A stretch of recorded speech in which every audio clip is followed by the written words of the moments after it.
Hey kids, you're listening to the internet's wettest podcast about video games, consoles, and pancakes. The SML Podcast. Prepare for the SML Podcast.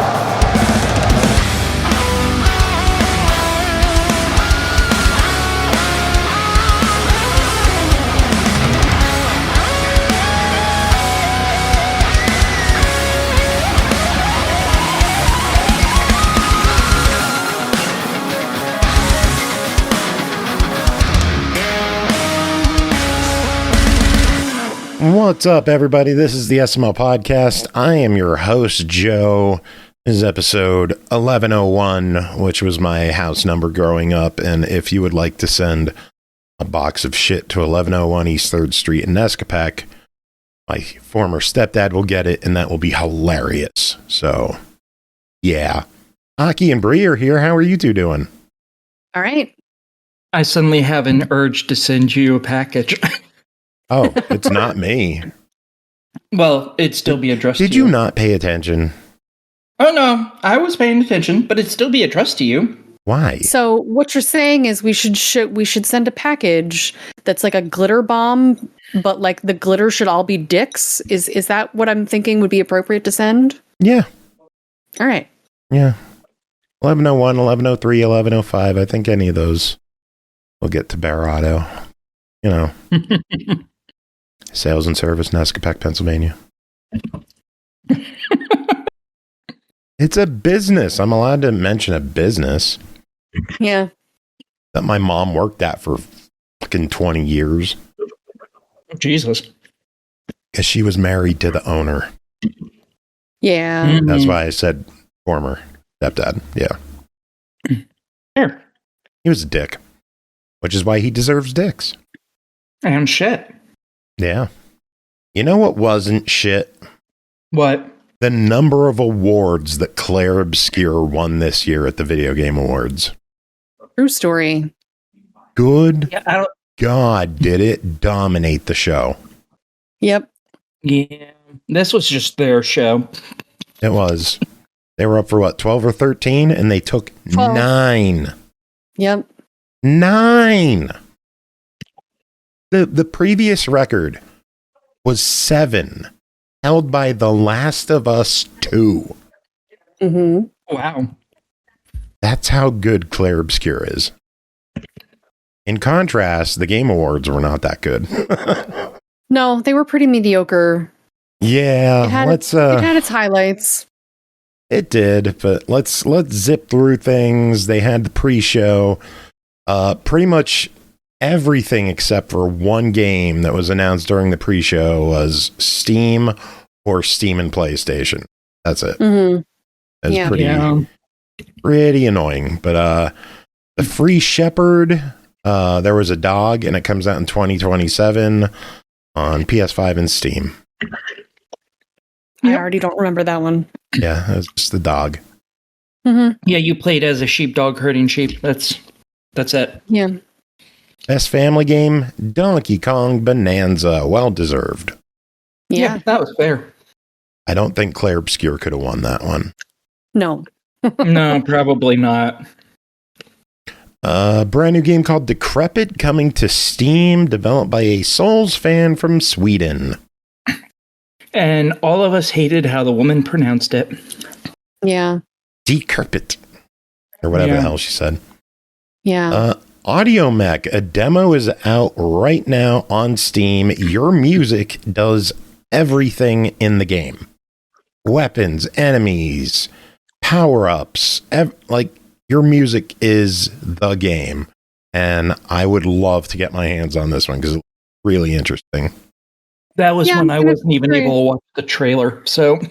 Yeah, I'm kind of curious how it works. Like, if the actual music has like a grand effect on things. I don't know. I don't know how it's going to treat it. Music I could play that it would, do cool stuff.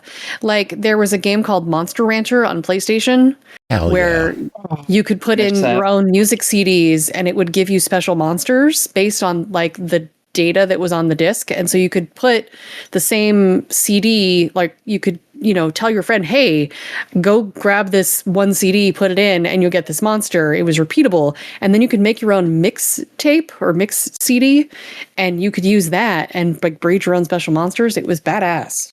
I didn't know you could do mix CDs. That's crazy. Yeah. That's pretty badass. Best innovation and accessibility went to Doom: The Dark Ages. Mm-hmm. Nice. Xbox and Bethesda are usually pretty good with accessibility these days, so rock on for them. Guild Wars 2 Visions of Eternity is an expansion that's coming out. A new region hit Escape from Dukhov. And then Pragmata got a new trailer. It also got a release date of April 24th and an announcement for Switch 2. I was so excited. I was so glad they gave us a date. Yeah, we know. We heard you. Give me a date. Give me a date. That's all I've wanted for over a year now. Speaking of bad dates, Jacob's here. Jacob, how you doing? What? I said woo. Whoa. Woo. Yeah. We're talking Game Awards. We're at the pre-show right now. Yeah. Okay. Yeah. Best mobile game went to something. Something pretty derby. Yeah. Mama Sume, something like that. Yeah. So Lost to 2 is happening March 12th on Steam Early Access. Mm-hmm. Nice. From Kepler. Kepler is also doing Tank Rat. That is going to be hitting PC and PS5 in spring. Hopefully it hits other platforms eventually. And then Kepler was all over the Game Awards. Kepler was all over the Game Awards in general. They were. Good to see. I like Good Kepler. on them. Yeah. Best independent game. AFIL snubbed again, but it went to Claire Obscure Expedition 33. Mm-hmm. Next year, AFIL. Bradley the Badger was announced for Steam. It is from Day for Night, a new studio with ties to Red Dead and Rabbids. And there are tons of game parodies with badgers. It looks so cool. I want to know more about that one. Awesome, and I hope it hits everything. Yeah, I love how it faked us out at first. And then it did just Bloodborne, but with a badger, and then then the trailer went to another place, and it was Badger something else. Oh, that was such a good trailer. Yeah. They showed off Stupid Never Dies. It's very Lollipop Chainsaw-like. Yeah, extremely. Looked pretty cool. PS5, Steam. Yay. And then Best Adaptation, Last of Us Season 2. Fair. Yeah. That was the pre-show. Hold your excitement. Mm-hmm. Holding. I thought the pre-show was pretty good. Honestly. Yay! Let's get to the main show of the Video Game Awards. They opened it up. First off was Best Action Game. And went to Hades 2. Yay. GG. I wasn't expecting it because Claire Obscure was in that, but I'm glad it won. That was nice. I don't think they were in Best Action. Claire Obscure was in that one. Oh, they weren't? No. They were in Best RPG. Yeah. Oh, okay. Which, shocker, they won. Mm-hmm. But we'll get to that eventually. Star Wars Fate of the Old Republic is coming to PC and console, directed by Casey Hudson of BioWare fame. Did they mention who's developing this or publishing this? I don't know. I don't recall it. I don't believe so. Just that Andrew it was exists. telling me something he read based on some information about they hadn't even started yet. We'd be lucky to see it by 2030. 2030, yeah. Yeah. So get your hopes up, everybody. They're already way, way up into the stratosphere. It's fine. Oh, what did I miss, Bri? I saw the red thing pop up, and you killed it before I got a chance to even look. It was just the normal BS. No, just followers. Yeah. We need that. Yeah. Next up was quite possibly the most fucked up trailer I have ever seen in my life. Oh, it's so good. Divinity is coming from Larian Studios. That is what the Hellstone was in the desert. Like, remember the Diablo trailer that had the hand ripping apart? Yeah, where she was on a boat. Yeah. Yep. This makes that seem really luxurious. Yeah, that was so tame in comparison. This trailer, wow. Like, it literally had everything. Insane so violence, demons, sex, Burning children alive. clapping at people being burned alive. It was very weird. Very weird. Very graphic, very insane. And I can't wait to see more of this. Mm-hmm. Oh, yeah. So, Best Liar performance went to Jennifer English of Claire Obscure. Yay. That was fair. Well won. That was such a great intro to the award. Mm-hmm. Yeah, they're really good together. Yeah. For Loop is a new game from Bad Robot Games and Sony.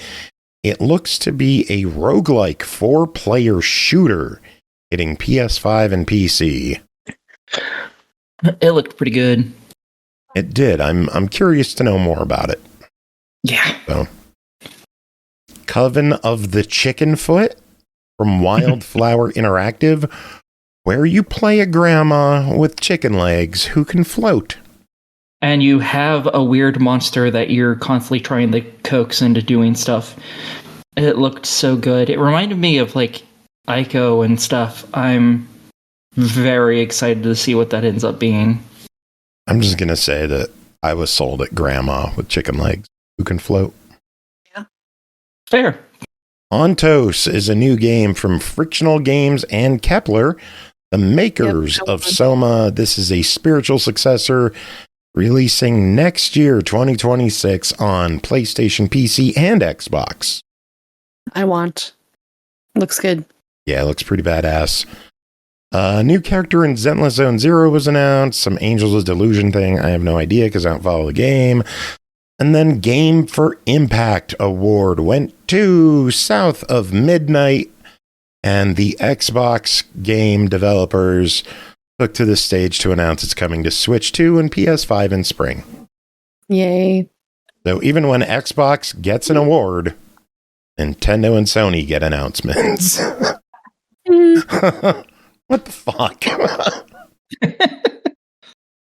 New segment, Resident Evil Requiem was shown off. Breaking news to the world, Leon Kennedy is in the game. Shocker. Nobody saw this coming, and it is out February 27th. I actually legitimately didn't know he was going to be in it. I assumed it was just going to be her. Yeah. Wow. I assumed it was going to be I thought he was her. one of the worst kept secrets, like, in Resident Evil history. It's Leon. He's got to be in everything anymore. Him and Chris. Order of the Sinking Star is a new puzzle game with various mechanics looking to be in a massive overworld from Jonathan Blow, developer of Braid and the Witness. This will be hitting Steam in 2026. And for all you 1,000 puzzles? 1,400, I think they said. Okay. So any of you puzzle lovers, there you go. Giant fuck-off size puzzle game. Yep. I'm excited. Yeah, that one looked pretty good.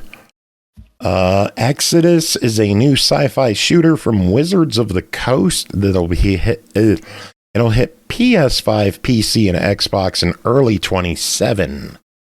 That looks pretty cool. This was like the year for sci-fi shooter. Yeah. Sci-fi action game awards. After that, Warlock Dungeons and Dragons.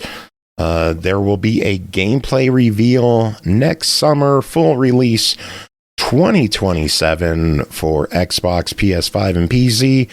Wizards of the Coast went and paid for fucking Tool for this trailer. And it was a pretty nice trailer. Like, Yeah. what kind of money did they spend to get Tool for their trailer? I mean, 'Cause right I know now they're Tool about to doesn't start do making stuff for just anything. Like, they were the ones who, if you ever picked any of their songs in a set list, in whatever Guitar Hero game they were in, you only got the Tool background because you could not have different musicians playing their songs. Yep. Screamers is a racing combat game hitting March 26th on Xbox, PlayStation, PC. It looks like a mix of like anime action and Forza Horizon. Yeah, it was interesting getting those two different visual styles mixed together. That was pretty cool. Yeah, I am very interested in this one. I've been getting some PR blasts for it in a while, and I'm glad to see more video of it, and hopefully we get to check that one out when it rolls along in March. Roll? Get it? Because it's cars? We have a sound for that, you know. No, we actually have a ka-chow song? Oh. Oh, no, I was going to go. Yeah. Control Resonant, a new game from Remedy in the Control universe, coming out next year, Xbox, PlayStation, PC, and you swing a big-ass hammer. Yeah, you're playing as Kate's brother, David, I think it was, and it's melee-focused. It looks pretty cool. I'm going to beat people up with a hammer. From what it looked like you could change the weapon into various other types of weapons. Because I know at one point in it, he turned it into like 2 spears. So that it looks pretty cool. I'm so excited. I loved that universe. Hey, Jacob, the hammer is my penis. Yeah. Wonderful. Oh, my soul. I know. Dr. Horrible was awesome. Gang of Dragon, a new game from Nagashi Studio. I don't remember much of this one. It was a Yakuza style game. It looked fantastic. They didn't show a whole bunch. It was mostly focusing on the main character, just people trying to beat him up and then ending up shooting each other because they're stupid. Oh yeah, the dude he shot and just ducked and shot the other dude. That was great. That was funny. That was pretty funny. That was a good time. Yeah. Street Fighter movie trailer happened and most of the cast came out. 50 Cent was not there, unfortunately. Too busy making a Diddy documentary. But Cody was there and his neck tattoo. And they made fun of the Mortal Kombat team, and that was really funny. I wonder if that was planned or not. I think Andrew Schultz just fucking did that on his own.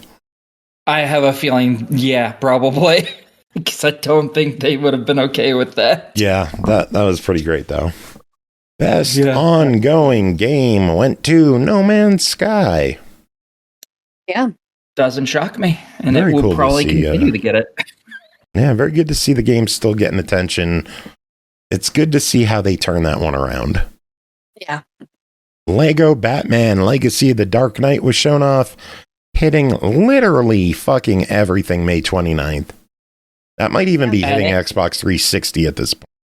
Yeah. PS3, Wii U. And it's focused on basically everything Batman, because it seemed to show a bunch of different scenes from all the movies. So that's pretty cool. Yeah, this one looks... Jacob, did you see the trailer for that one? I did. I'm stoked about it. I really appreciate all the, like... I mean, first off, it looks fun. It looks dumb as hell. But it also looks super fun. Both my kids and I are excited about it. But what I really appreciated in that is the deep cut of just including the character Joe in there, who I don't think he's made an appearance since the first Street Fighter game. We're on Lego Batman. What? We're on Lego Batman right now. I thought we were talking about Street Fighter. No. We moved on 2 different things. Oh. Yeah, best ongoing game went to No Man's Sky. Now we're talking about Lego Batman. Oh, well, okay. Well, now you know my thoughts on Street Fighter. Lego Batman is looking pretty good and sexy. Looks like they're using the Arkham Combat engine, which is really cool. Oh, it's going to be awesome. Bunch of awards got announced. Best audio design went to Battlefield 6. Best fighting game went to Fatal Fury City of the Wolves. Most anticipated game went to Grand Theft Auto 6, shocking everybody. And Content Creator of the Year, for I believe the 7th year running, the SML podcast wins again. We are your Content Creator of the Year. Thank you, Jeff Keighley. We appreciate the honor. Try to make the show next year. Will we? No. Girls Make Games were given a spotlight. They talked about them for a while. Presented by Felicia Day. Yeah. Oh, that was the best part also of that whole segment. Dr. Horrible. Yeah. Yeah. And My Dreams. That we reviewed recently. Mm-hmm. Yeah. That FMV. FMV. I was like, I wanted to call it a visual novel, and I'm like, that's not quite right. Yeah. After that, they showed off 2 different Tomb Raider games coming along.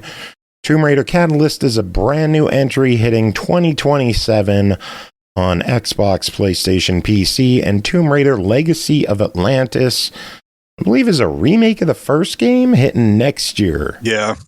It seemed like it. Yeah. But yeah, they said it is. They completely updated to where it has current day graphics, but you're still doing the old. It's a remake. First game. It's a full remake. Yeah, I was more specifying that it's not just built like the current games, because you're still doing all the moves from like the original games, where like how she lifts herself up and stuff, how she did that handstand and then bent and was standing from the ledge grab. That's all from old games. I really like that. That was really cool. You just liked her boobs. Well, there's that too, and I really like seeing that handstand going into a back bend to stand up for boob reasons.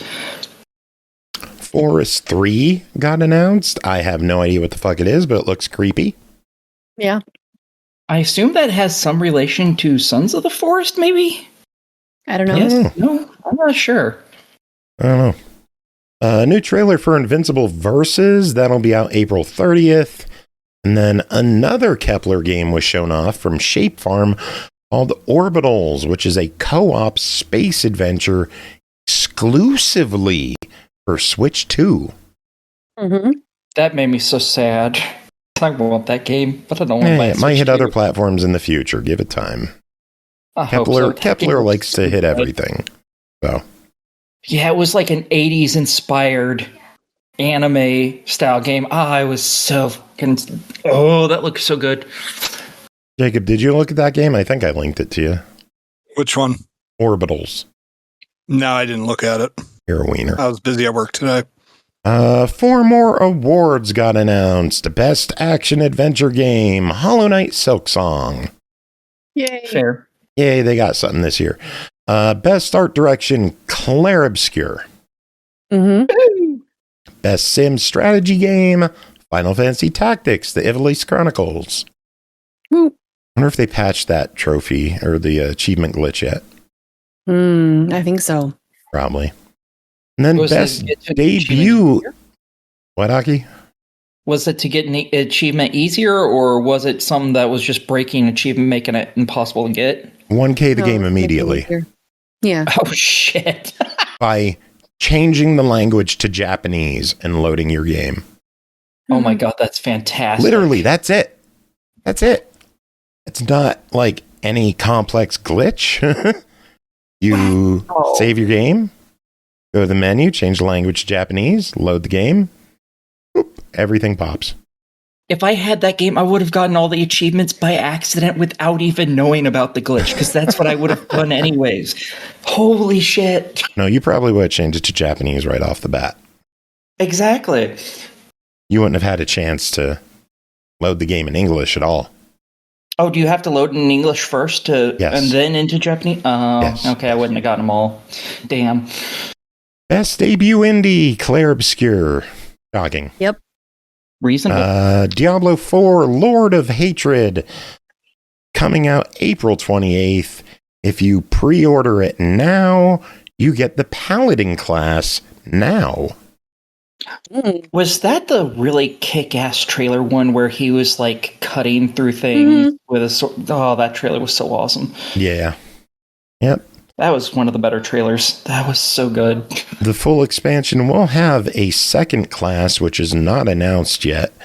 And then they have a handful of different editions you could pick up with various bonuses, in-game currency and skins and other shit that you get right now. So very nice. Marvel Rivals is getting Deadpool in January. Yay. Yeah. And then 007 First Light is getting Lenny Kravitz. Yep. I don't know why, but I wonder if his dick's gonna pop out. Wait, why? You've seen it, right? Have I seen what? Lenny Kravitz's dick. From the concert when he like squatted down and his pants tore open, it was just like pimp. I don't think so. Man, you were missing out. I mean, I'm guessing it's adequately sized. Pierced too.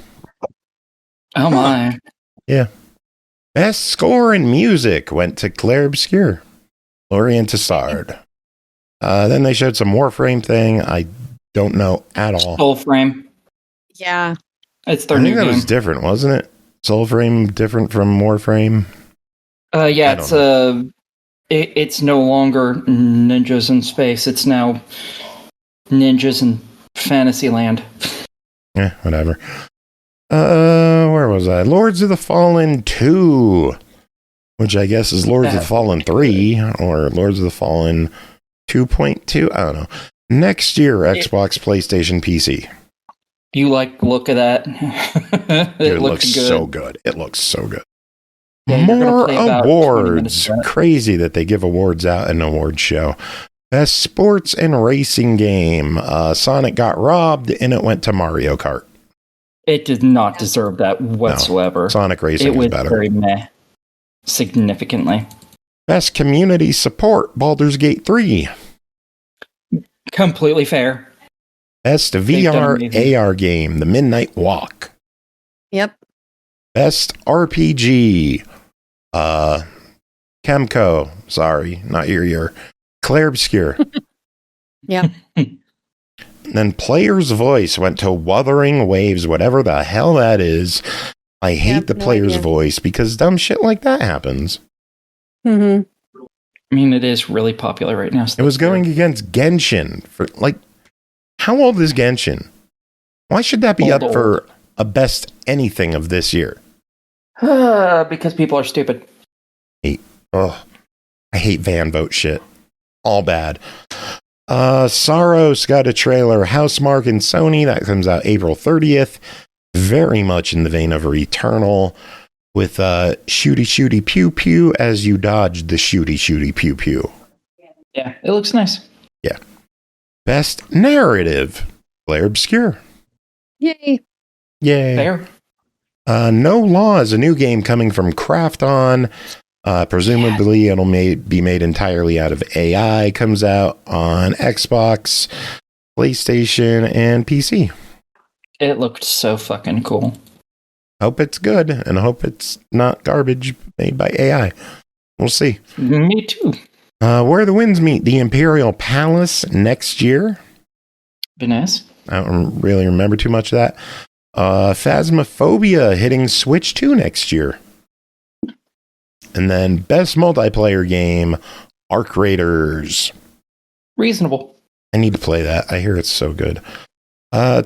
David Harbour came out to announce that not only is a new Total War game coming out, but he himself will be in it as part of Total War Warhammer 40K. Yeah. That looked great. It will hit Xbox, PlayStation, PC from Sega. So, boot. Bandai Namco showed off Ace Combat 8 Wings of Thief. Meh. The thing that happened. I thought it looked pretty good. It was like a mix of life sim and dogfighting. It was weird. Yeah, I really like the sim aspect of it. Everything there looked really cool. I've never been a big fan of aerial dogfights, though, so that one was kind of sadly lost on me. Yeah.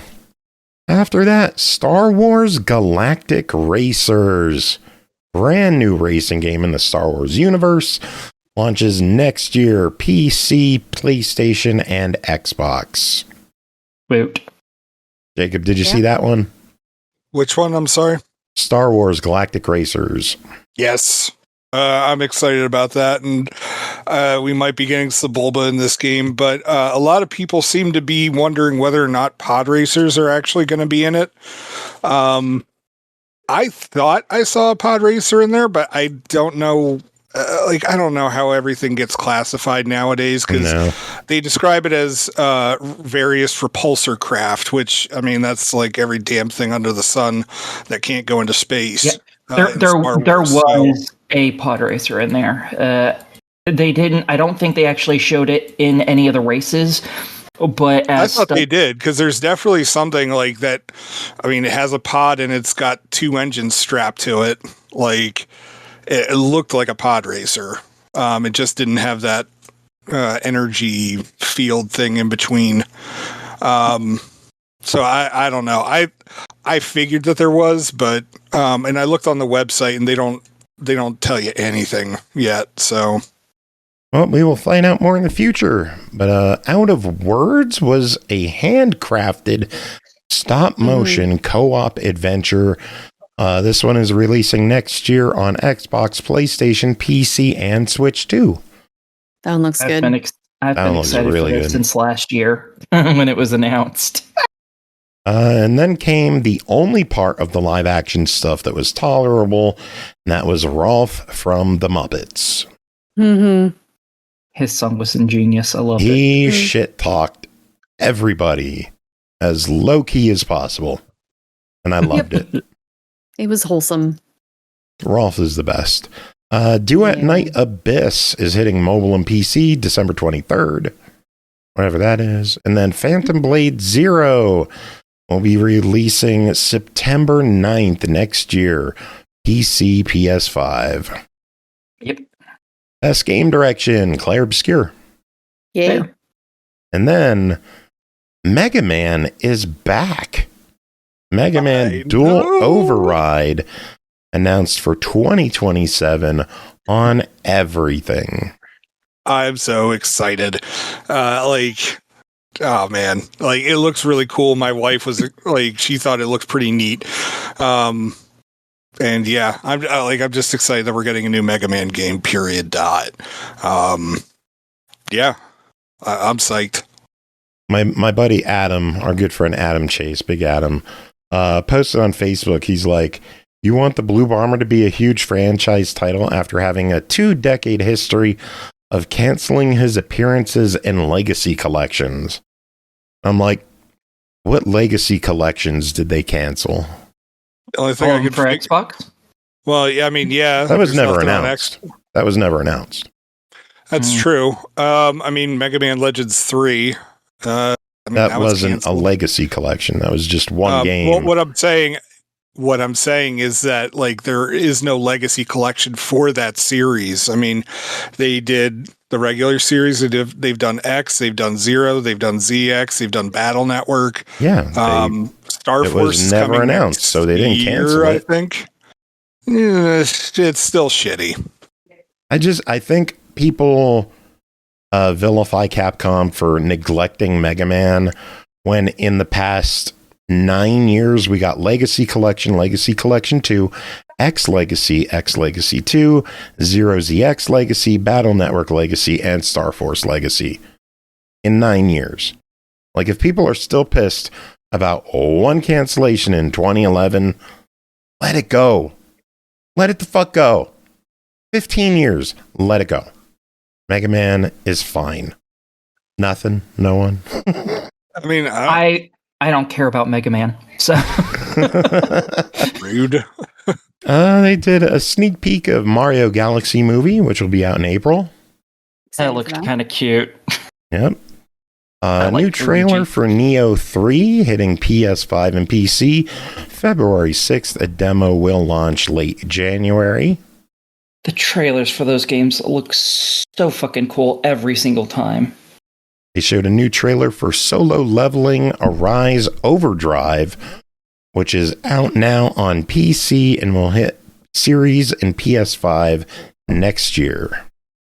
I'm excited for that one. I really like the manhwa for that. It's really good.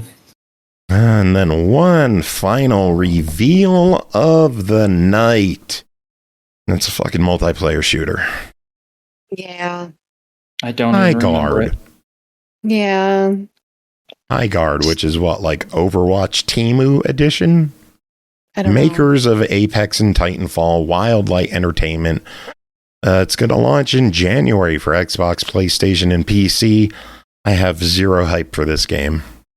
Yeah.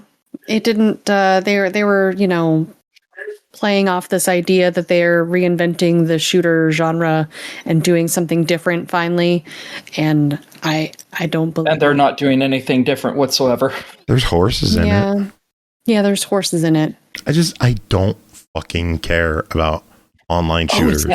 Yeah, I'm not an online shooter person.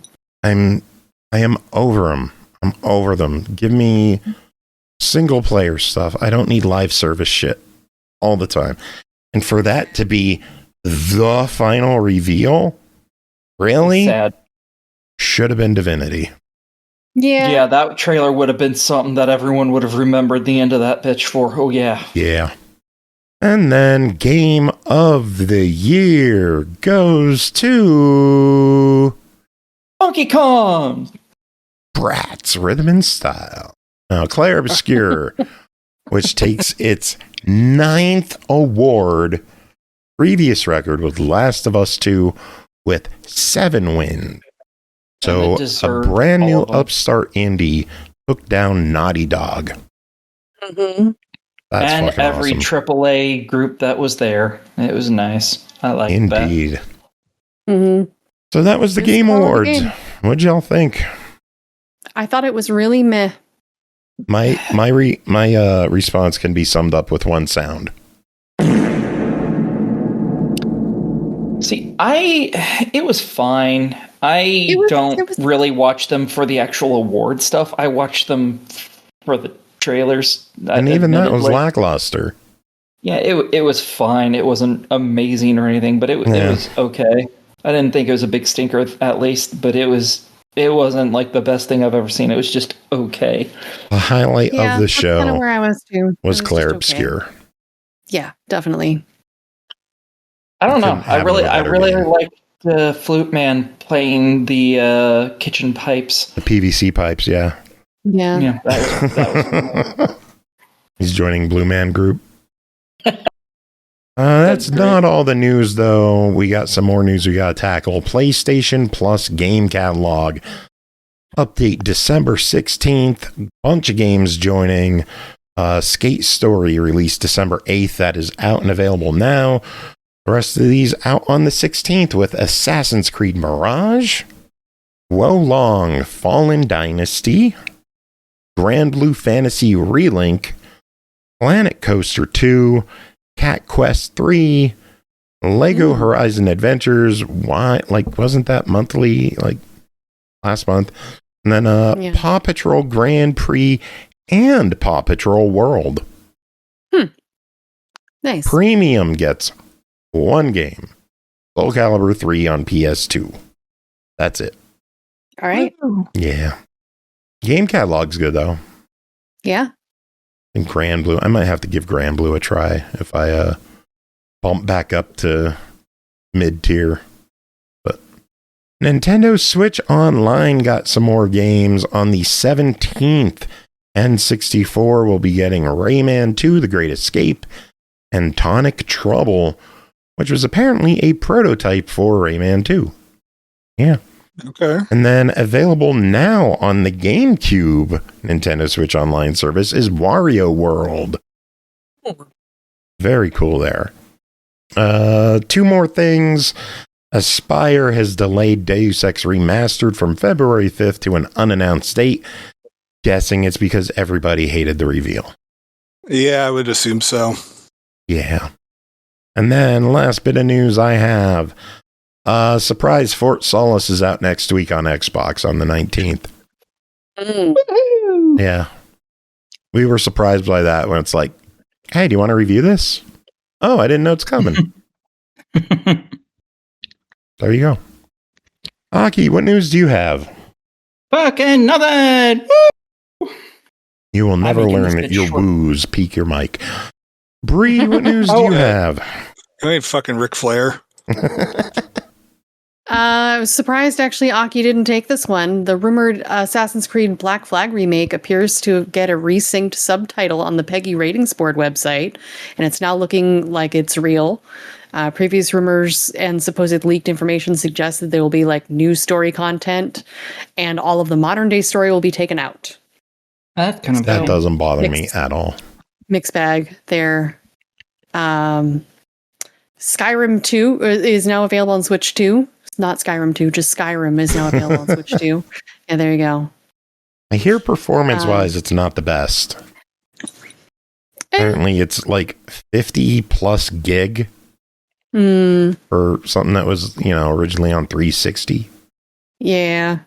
And then frame rate and just performance issues seem to be plaguing it. Hopefully, they get it patched. Yeah. And then I just got this in my email. There's a Stranger Things crossover in Microsoft Flight Simulator. There's five missions you can do in a helicopter. You can fly over Hawkins, Indiana. That's actually pretty cool. Yeah. That's all the news I have. All right. Jacob, what do you got? I got nothing. There wasn't like Sonic movie news or anything? I don't think so. I'm more amazed that there wasn't any Dreamlight Valley news. Yeah. I mean, now that you mention it, the new Star Path has started. You're fucking kidding me! You brought that on yourself. So there is the new Star Path that just started, and also the Community Dragon that the community designed. That is now available with a code. So 50. Yeah. And I don't know if she's available already or she will be, but Cinderella is coming to the Valley. So with this latest update. That's cool. Oh, I could throw in two more quick things. The Yakuza 0 pricing is fixed on Xbox. So if you own Yakuza 0, you can get the remastered version. It is a just for you offer for $15. Then Kiwami is $2, and Kiwami 2 is free.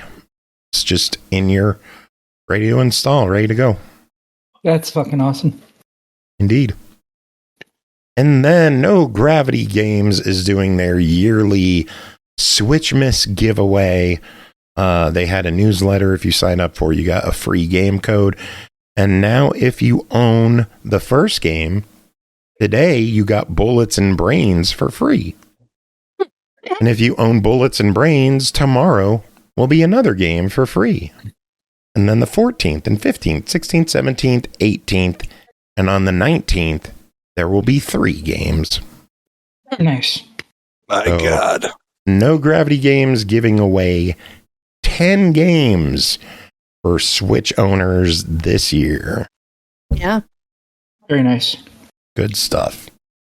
All right, review time? Yeah. Sure. Jacob, you ready? Yeah. You sure? Maybe. Probably about as ready as I'm going to be. True. First game to talk about tonight is Avatar Frontiers of Pandora, developed by Massive Entertainment, published by Ubisoft, and provided to us by Ubisoft for the purpose of this discussion.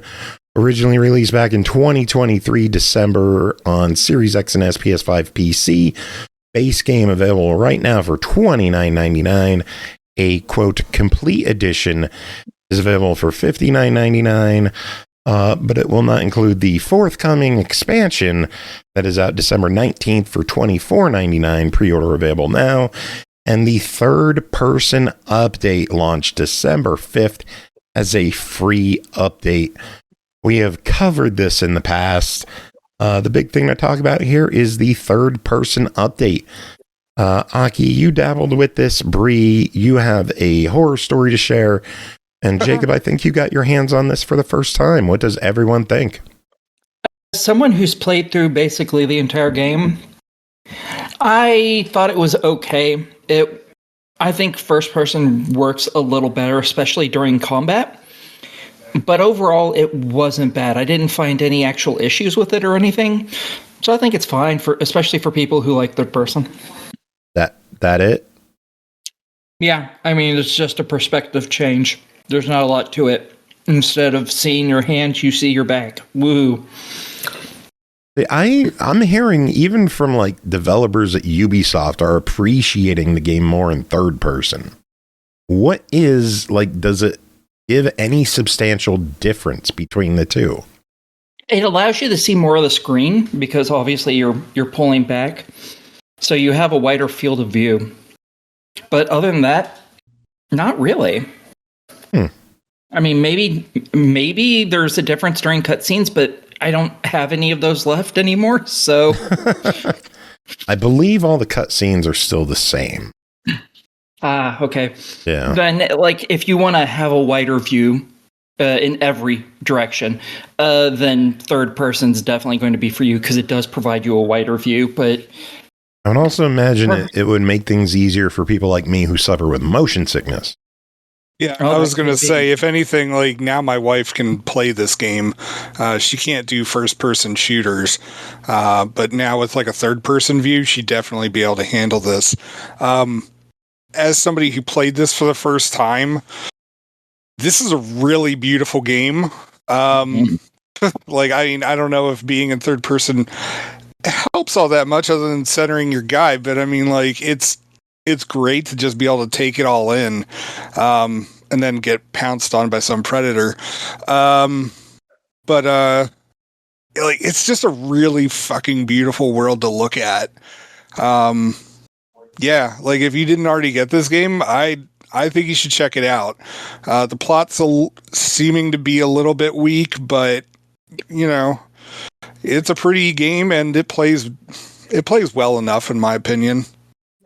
Bri, you had an issue with this, yes?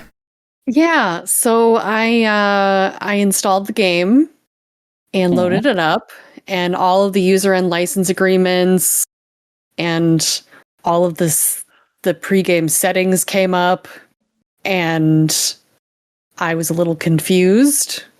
And I got to the main screen finally after watching the intro video again, and my save was gone. Oh no! Oh. How much time did you lose? Not an obscene amount. Oh, thank God. Yeah. I this is one of those games that I plan to play more of, and I was probably going to restart anyway because it's been a while, but it was still disappointing to go in to just like, all right, let me pop in, let me check out the new update. Nope. Did you exit out and then re-enter to see if maybe you just accidentally clicked out of the sync screen? Yeah, I double checked stuff. I don't know what happened there, but I'll send in something to them, just kind of letting them know what happened. And yeah. Yeah, if I lost my save, I would have lost my shit. Yeah. I will say I wouldn't be worried about the settings popping up right away. I've seen that in a bunch of games, or like even in Diablo. Like I'll load it up and it re-verifies all your settings, but my save data is still there. So I don't know. Yeah. I don't know. It was weird. It's a real bummer. Hopefully it's just an isolated thing and it's not a widespread problem. Anything else anyone want to add on about the game? I mean, I agree. It was a beautiful game when I played it. I'm excited to see how easy was it to switch back and forth between first and third. Extremely. You can do it on the fly. Okay. In the middle of combat and everything, you just hold the view button and it pops you in and out. I expected it to like take a minute or something to do it, but no, like you hold it down for like a second and a half, 2 seconds, and poof, it immediately just bops you right in. You can do it in the middle of combat even. It's really That's what nice. I was hoping. I would not suggest doing it in the middle of combat though, because oh man, that is disorientating. Yeah. All right, well, let us talk price on Avatar Frontiers of Pandora. Right now, the game is available for $29.99. What are your thoughts on the base game at $30? Wait. Oh, okay, that's the base game. I mean, it's worth it, but I'd like to hear how much it is for like a complete or complete up to this juncture in time edition. Well, that's the problem. I don't necessarily know, because there was a complete edition that was offered for $59.99, but it did not include the From the Ashes expansion that is coming out December 19th. Yeah, originally it was the Ultimate Edition, and then for some reason they renamed it and are now calling it the Complete Edition, but it doesn't include the new thing, and that's because the Ultimate Edition, they were only planning on just the DLC that's already out. They decided to make this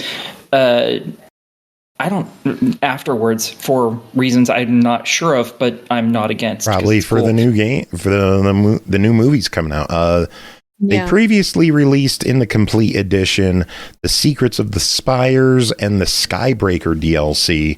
There was also some cosmetic stuff you could get. Again, that edition is called the Complete Edition. It is available for $59.99. The new expansion coming out, From the Ashes, is like an entirely new separate thing. That'll be out later on this month. Hopefully we'll be talking about, I don't know how our schedule is going to line up, but that'll be $25 on its own. They're also going to sell the base game with just that expansion for $40. That's weird. But it doesn't include the season pass with the other content. The reason why they're doing this, because I know everyone's probably thinking, what the fuck? The reason why they're doing that is because this new DLC that's about to come out isn't based on your character that you're playing throughout the base game and the other DLCs. It's actually you're playing one of the other characters that's in the game for this new DLC. Ah, that makes sense. All right. Yeah, that's why they have an edition that's just the DLC and the base game instead of everything. Right. Well, base game's $30. Base game and the season pass is $60. What are your thoughts? I think it's worth it at 60 even. I love the DLC. I think I paid $129 for it, so fucking whatever. Launch price, baby. Early adopter tax. I'm an idiot. Jacob, your thoughts? Oh yeah, definitely get it. Absolutely. Bri, your thoughts even with the issue? Even with the issue, I think it's a buy it. It's a great game. You gotta love yourself some big blue alien babes. I'm just saying. And either later this month or maybe early next month, I have no idea at this point, but hopefully we'll be talking about From the Ashes. Yeah. We'll find out more later this month. But next up, Thank Goodness You're Here, developed by Cole Supper, published by Panic, released December 9th. Series X and S and Xbox PC for $19.99. Thank Goodness You're Here is a comedy slapformer which unfolds over time as the player's exploration and antics leave their mark on the strange town of Barnsworth. With each completed odd job, new areas of the town open up, stranger and stranger tasks become available, and the clock ticks towards our salesman's big meeting. The town's colorful inhabitants are brought to life with vibrant hand-drawn animation, fully voiced dialogue, and wall-to-wall double entendres. Bri, what is going on? And thank goodness you're here. Good question. So this adventure game has some very British humor in it. It's absurd, sometimes dark, full of slapstick comedy and innuendo, and it is delightfully slappy. It starts out asking you something in another language, a dialect of English only known to some specific British locale. I don't know. And then you're on your way. We're in the town of Barnsworth, and everyone here needs our help in some way or another. We're a traveling salesman sent here, and in getting to know the local population of this really weird town, we end up on all kinds of adventures or jobs. We are a small-sized individual with a yellow complexion, like a lemon head type person, and we have 2 buttons that really do much of anything: a jump and a slap. To interact with the environment, we have to slap everything. That's enough, right? Yeah, but like you have to slap like everything, sometimes multiple times to get a result. But like even Halo could get away with jump, slap, and that's it. I mean, yes, absolutely. Call of Duty, slap fight. Yeah. I mean, throat punch is also an option, but, Oh, hell yeah. All right, tell me more. All right, so our first puzzle to solve is getting out of the boss's office, and we slap the water cooler until the top comes off so we can use it as a stepping stool to get to the window to jump out of it, instead of using the obvious closed door available to us. Is getting out of an office similar to getting out of a shipping crate on a motorcycle? No, it is not that difficult. No, we say hello to people by slapping them, and no one seems to mind because we're so tiny and cute. I guess I don't know. The art style is a cartoony style that's all its own, hand-drawn animation. You have varying scenes you can interact with in interesting ways. Part of the wonderful comedy is the visual details. There are goofy things going on in the background, little details like the boss having his hair taped on. The secretary is trying to play solitaire on both her desk and her computer and mixing up the two. And her post-it notes on the screen to feed not just her fish but her son as well.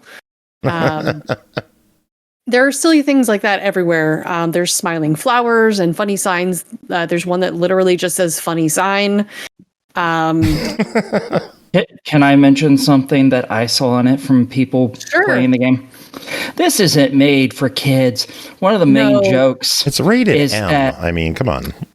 Yeah, but it looks like it should be for kids, but it really isn't. One of the major jokes in this game is that some dude's wife is sleeping with a whole bunch of people around the town because everyone's his wife could learn a thing or two.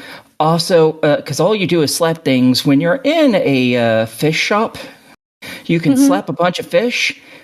One of them's an uncircumcised penis from the owner, and when you slap it, his body jerks, and he's like, oh, not that one.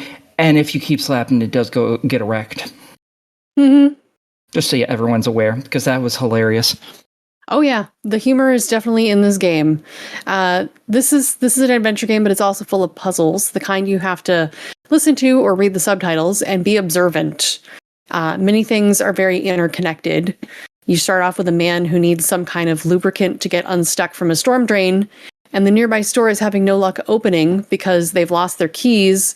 And the locksmith is at the local bar, and he won't get to work until he's had his pint, but the beer coming out of the tap is flat, and the barkeep can't serve it, and so on. So you have to solve like a series of dilemmas to solve the first one, and then all you can do is jump and slap. So sometimes you'll solve a situation and need to backtrack to an earlier area through one of the many non-conventional methods of travel, like through pipes, and find that an earlier situation you solved gets an update and needs new help to progress. So keep exploring if you get stuck. I would say the game is about exploration and experimentation, and it's ever so much finding all the little things along the way. This game, though, is somewhat linear despite that exploration element I just mentioned, because things only open up after you've done a number of other things. You could probably play this a couple of times and not see all the fun little gags in store for you. And I'd hate to ruin too many surprises for you. Most of the achievements are listed as secret on Xbox so that you can just have fun exploring the game and try and figure out that stuff to you. Some of the animations, music, and more importantly, timing reminded me of things like Monty Python's Flying Circus skits. When you succeed at a segment of puzzle solving, you get a little cutscene, and then the world changes a little according to your actions. So now, like, the locksmith's bike is outside the butter shop, and there's a streak of butter leading across the main street in response to my lubricating the chap's arm with butter, which he also smeared on his armpit before eating the stick worth that was left after it melted its way across the street. Ew. And the segues are really unique between each area, and the game The game will leave you wondering what exactly the fuck you got yourself into and still liking it. The audio was playful and fun. The game is voice acted. Our main character doesn't have a voice, though. The rest of the town does, and it's delightful. I was slapping people, and I heard a familiar voice and looked it up to find out that I was right. It was, in fact, Matt Berry doing the voice of the gardener. So there's some recognizable voices there as well. I guess, the inhabitants in Barnsworth sure are glad you're here, and I think you'll thank goodness you played this game. Very good. It clocks in at $20. What's your verdict on thank goodness you're here?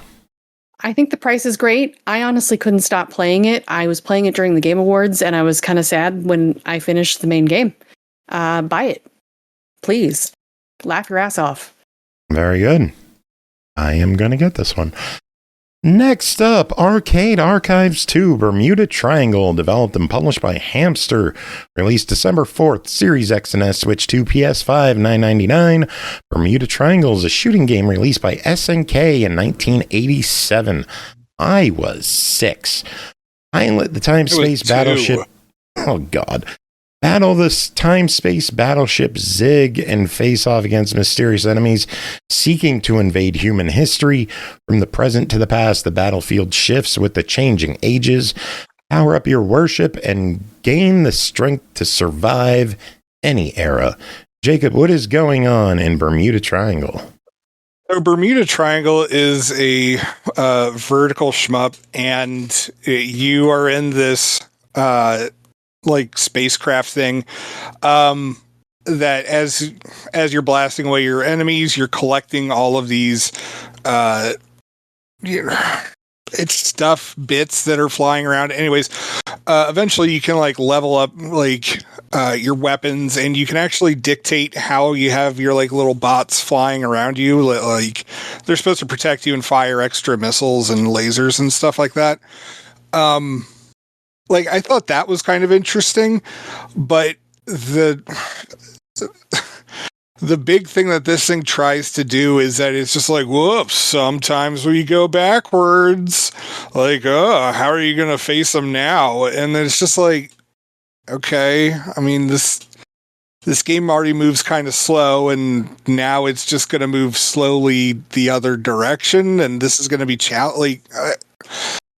I don't know. If it moved faster, I think it could have been more interesting, but its gimmick doesn't do enough for me to be like, yeah, you have to buy it. Like, if you're a shmup, if you're a shmup connoisseur, enthusiast, then, I mean, yeah, buy it. But, if you're sitting on the fence that, like, you like getting the Arcade Archives titles, but, maybe not immediately when they get out, then this is one I think you can wait for a sale for. I'm actually surprised. I thought you have enjoyed this one a little bit more. I remember this one. I thought it was okay. The NES, but I mean, you played that on NES? How'd it play? Yeah. Wasn't the greatest, but. All right. Well, this one clocks in at $10. What are your thoughts? As I said, if you're a shmup enthusiast, or like you feel like you need to buy every Arcade Archives title when they come out, then yeah, go ahead and get it.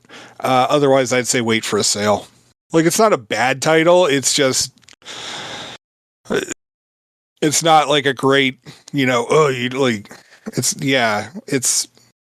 as the youths would say, mid. So it's not based. It is not based, as the children say. Still don't get how that means anything. Next game, Milano's Odd Job Collection, developed by Marvelous, published by XSEED Marvelous USA. Released December 9th, Xbox One, Series, and PC, Switch, PS4, PS5, and normal PC for $14.99. School's out, but 11-year-old Milano's mom needs to go to the hospital. Milano is sent to spend the summer with her uncle. One small problem, her uncle's on vacation. Left on her own, Milano decides to make the most of her situation by taking up a variety of part-time jobs in town. Over the next 40 days, Milano goes all in, delivering pizzas, nursing sick patients, milking flying cat... What? We'll get to that. and more to make this summer unforgettable. And maybe she can spruce up her uncle's place and have some fun while she's at it. Bri, what is Milano's Odd Job Collection? So this is a historic game brought to modern audiences for the first time in 26 years, and its first time in English. The original 1999 PS1 game is called Milano no Arbeit in Japan. While not the first ever chorecore game, this certainly brings us back. Milano is an 11-year-old girl with purple hair who has to fend for herself over the summer by way of part-time jobs. Mom's in the hospital, dad works all the time, so she's supposed to be on holiday with her uncle, who just up and left on his own vacation and left us with full run of the house and all of its responsibilities. The game is kind of a simulation management game, and kind of not. You have mini games to play for your jobs. We have 40 days with summer to earn money by day and relax at night, or do chores, and we can take our earned money to decorate the house, or learn recipes and other fun stuff. We can buy a TV. Our uncle lives in Zucchini Town, where there are 8 businesses willing to exploit or hire an 11-year-old girl. You build up Milano's stats as you go, and that's the base for what kind of jobs you can take. So you need to have a certain amount of skill or energy, and then you have to have an opening, because not all buildings are open all the time. Some places are open at very specific or limited times for you to take jobs from them. They're even affected by the weather, which can be affected by other stuff, like you can wish for good weather. Our 3 stats, you have mood, increases your shift length. Energy increases your job variety. Skill increases the max difficulty level. And you might even need to take a day off once in a while to go play in the park to raise your mood. A lot of what you can do in the game is play mini games, and the games have difficulty levels to them. There are jobs you can take, one each day. There's a dishwashing game where you can clean dishes at a restaurant and duck when ladles are thrown your way. You can play a match 3 type game where you bake cakes when you're working in the bakery. You can work at the ranch, milking cow-like creatures in the sky called Mugens, where you have to jump in the air to catch them by the udders, pull them down, and then rapidly tap X and B to milk while dodging chickens being chased by a raptor.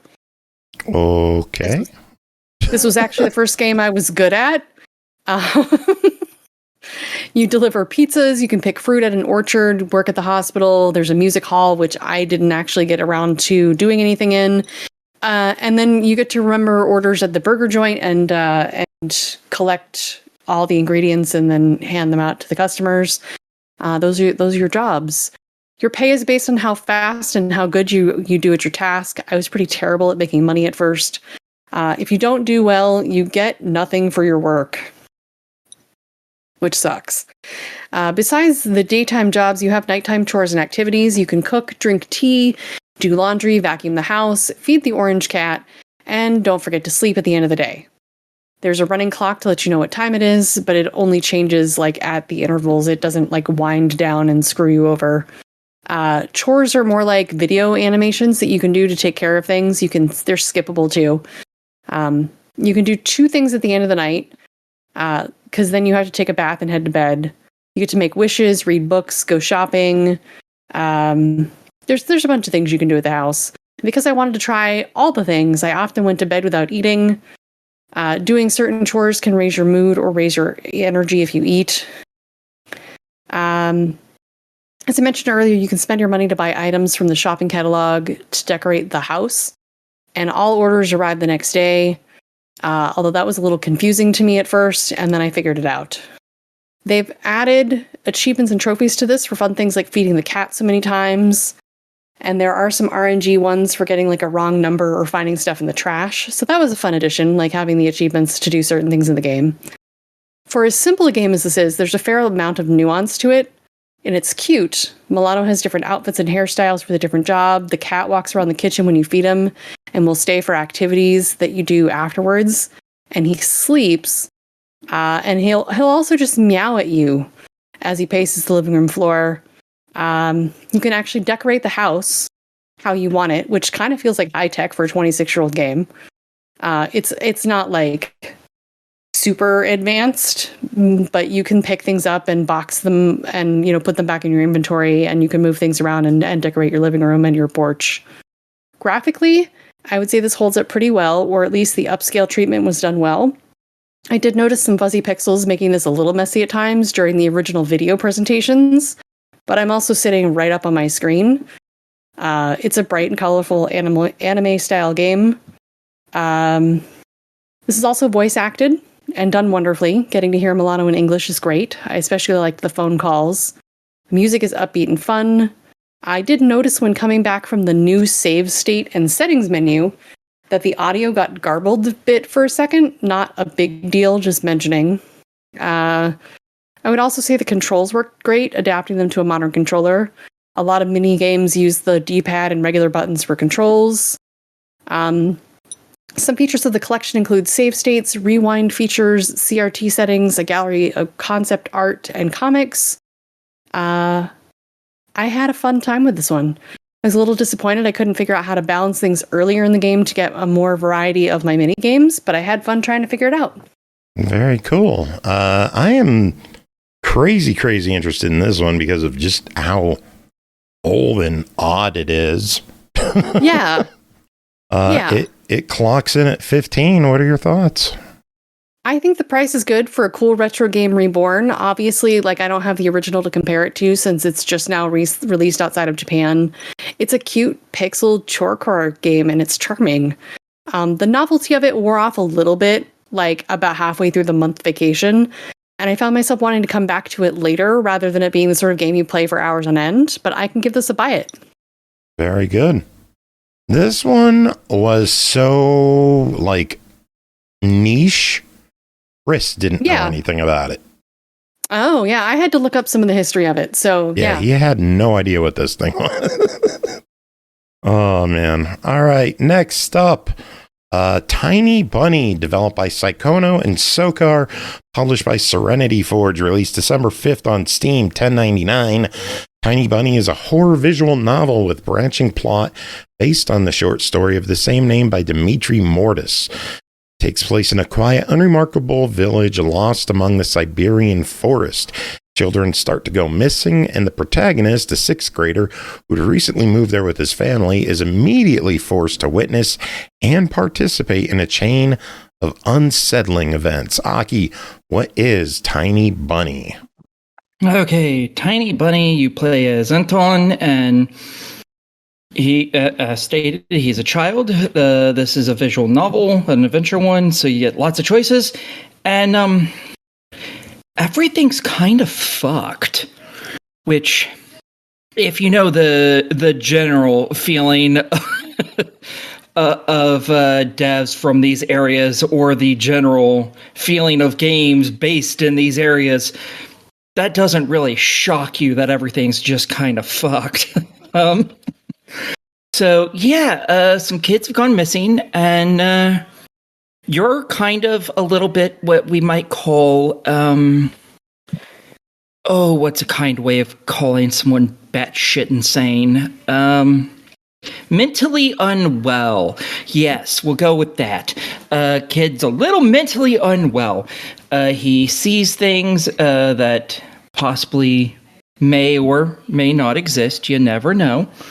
And he has a little sister who is also, she's probably 4 or something, so she's seen a whole bunch of stuff too. Anything that goes bump in the night is some monster to her, which doesn't help what I believe the character probably has schizophrenia. Doesn't really help him at all. And his parents are not exactly kind and loving. They're both extremely stressed and miserable, and they kind of have a tendency to take it out on Anton, which makes things even worse, sadly. So he sees a kid get kidnapped by monsters. Whether these monsters are real or not, kid's crazy. You never know. You never really know what is and is not real in this game. That's kind of the point, and it's great. There are 5 chapters to this. Every chapter is an hour or 2 long. And you are expected to play through this probably a couple times because there are a bunch of mutually exclusive options that lead to achievements. And they continue from that chapter into other chapters, giving you more mutually exclusive achievements. Yay! Yay! So, cry more. I will. Boo hoo hoo. See, There's 100 achievements in the game. Take your time and enjoy it. It's going to take you a long motherfucking time, too.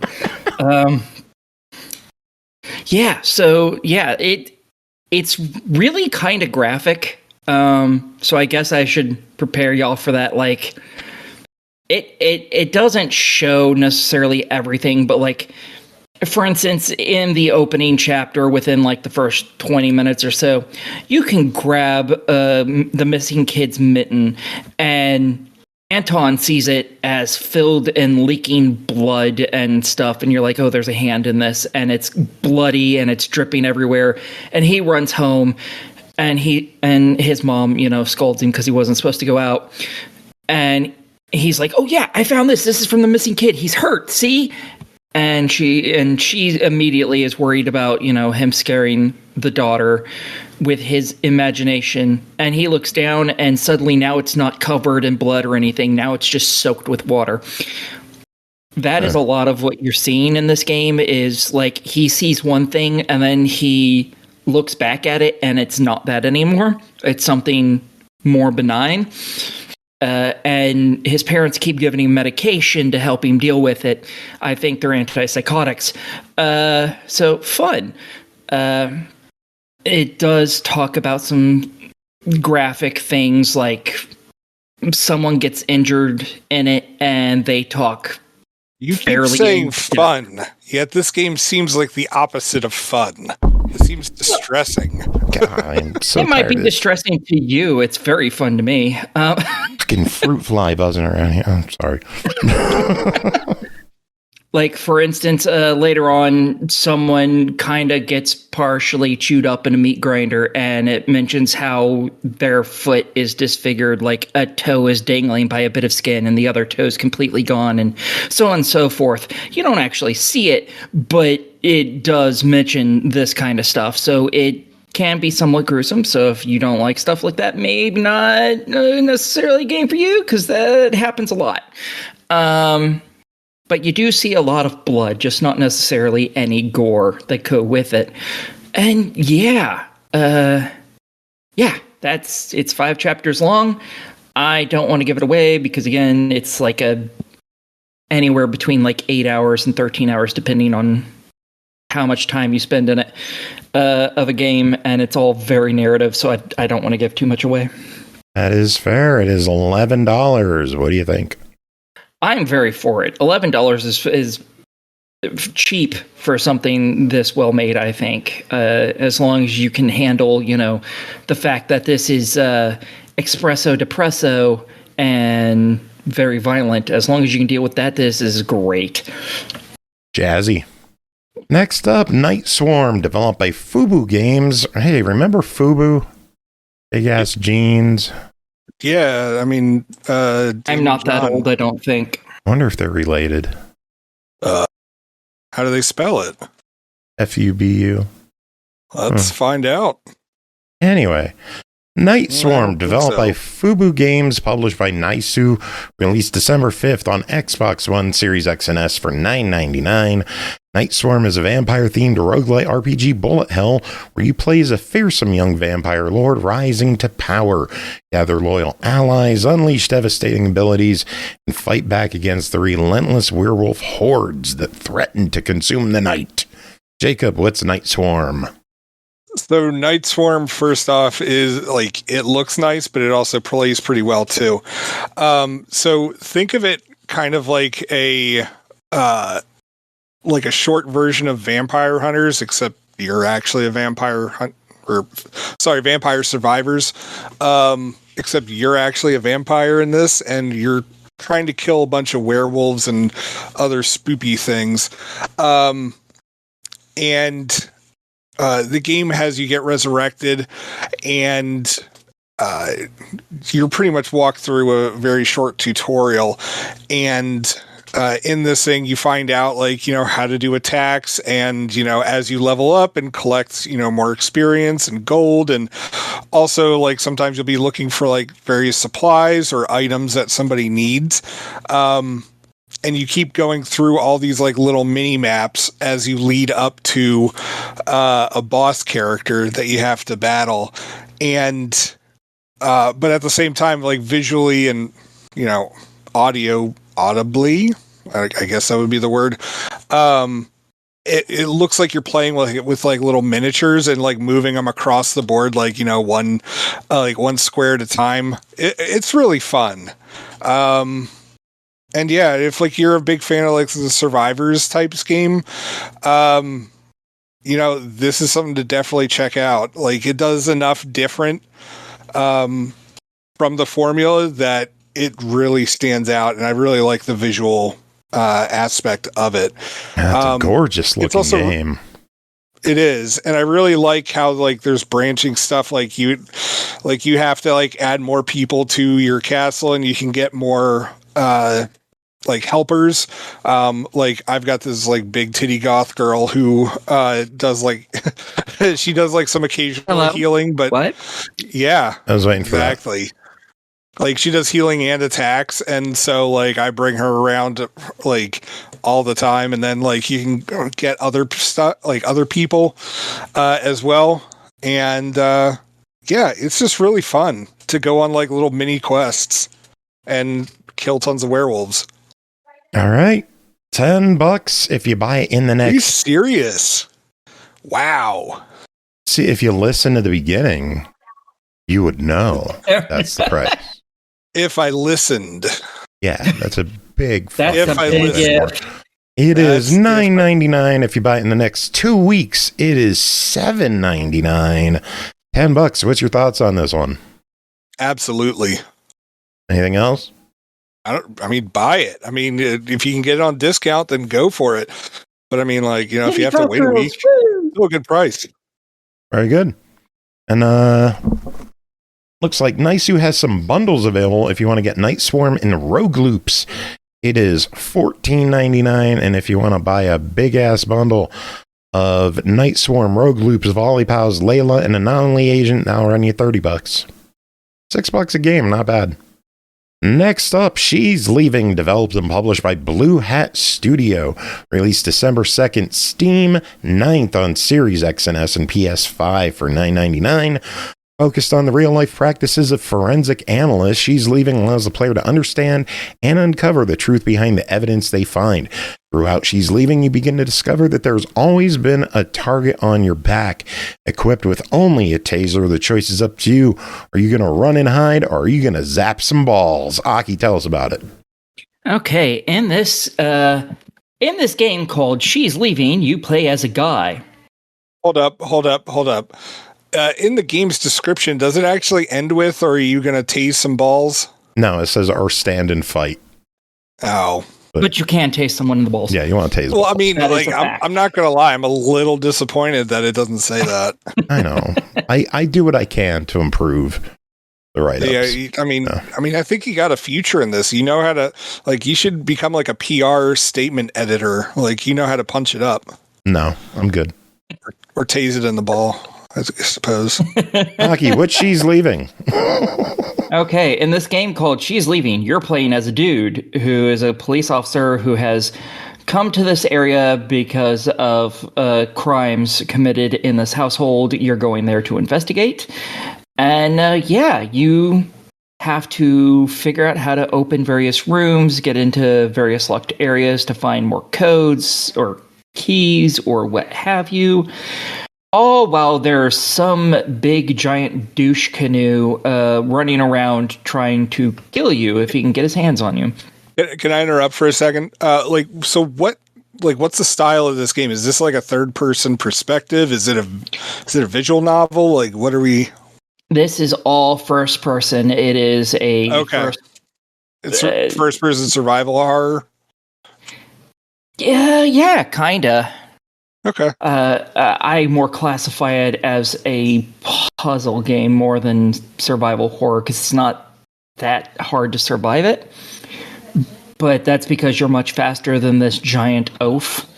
Though his constant that's not nice stalking to say around about me. Well, you'll get over it. It's fine.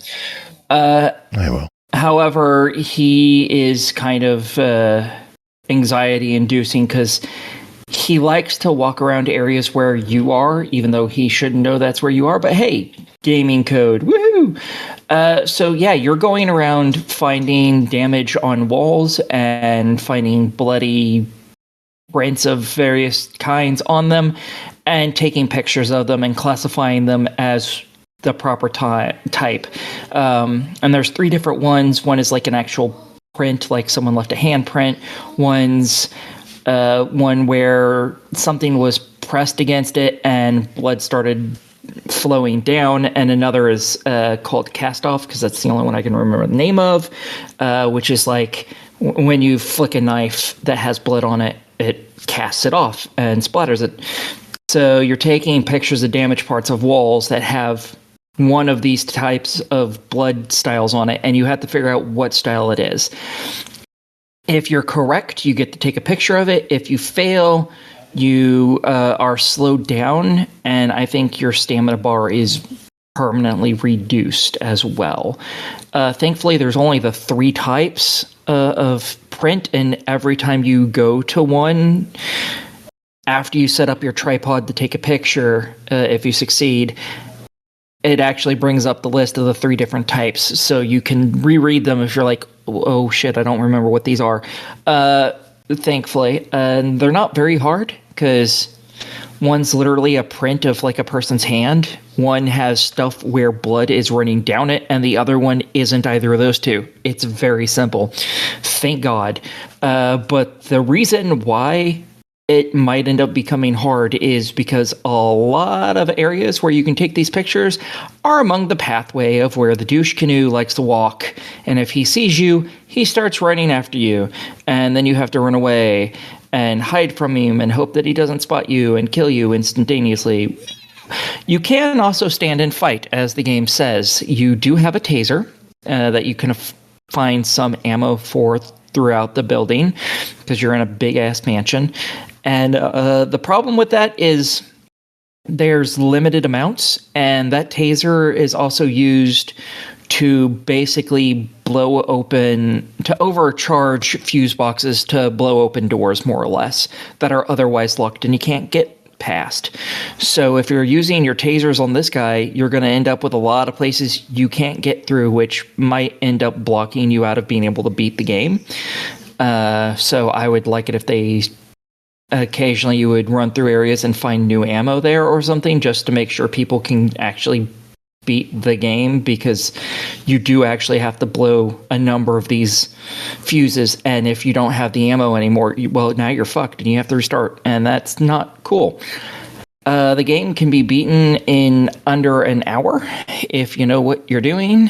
I don't know what I'm doing. I'm already on like hour 4, and all I've learned is I kind of suck ass. Nice. So, yeah. You find reports from other police officers who have gone here. That? We've known that for years. Yeah. Damn, motherfuckers, y'all should let me know. Shit. No.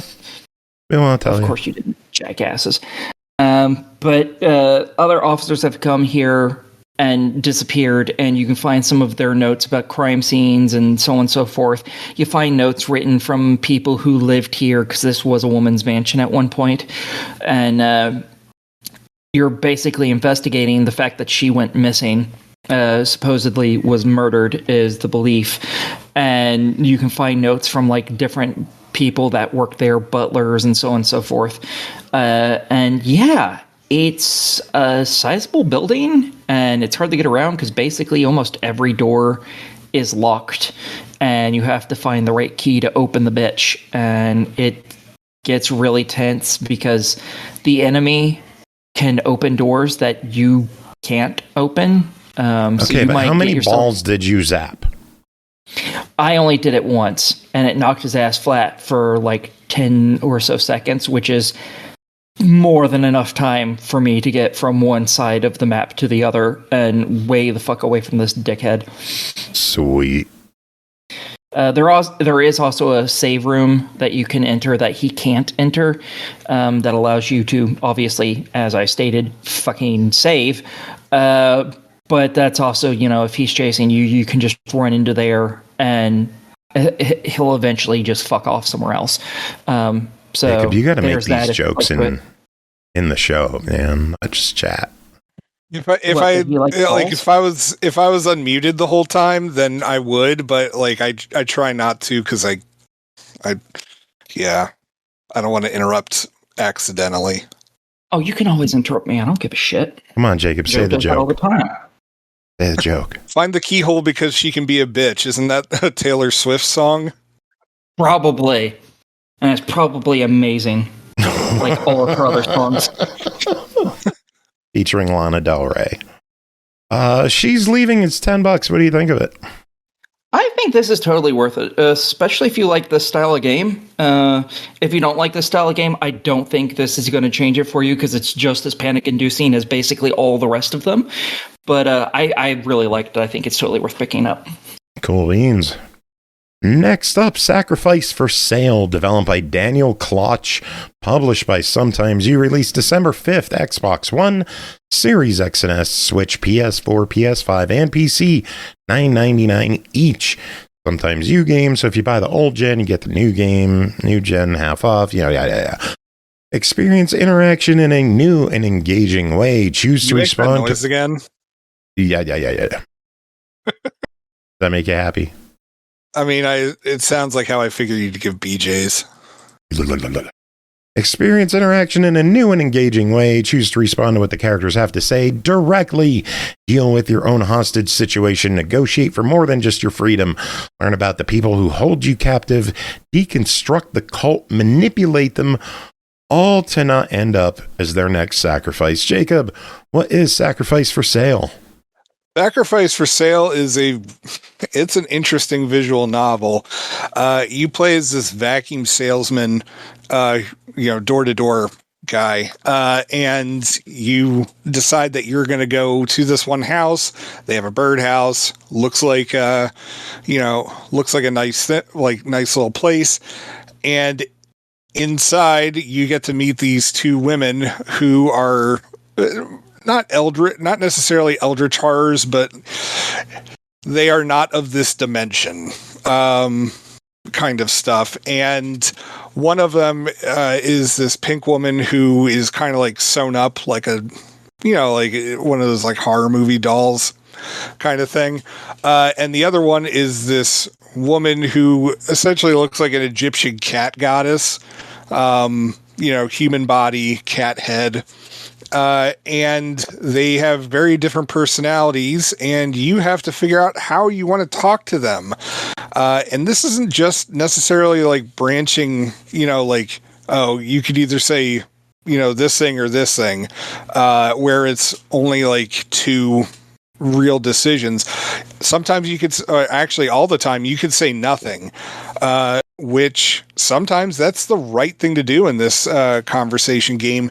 And other things, you can actually get extra dialogue options because sometimes there's words that you could focus on, and then you can decide which thing that you want to say in response to that. Oh. So like, let's say that, she says like, I just ate an apple. Like you could focus on the word ate, and you might be able to ask like a question like, oh, like, is there any left for me? Or like you might be able to focus on the word apple, and then you could ask like, what kind of apple was it? Like, that kind of stuff. And it's really interesting how they do it. And like, of course, like, the ladies are cute. And yeah, it's just like a fun story that you get to navigate. There's a bunch of different endings to it.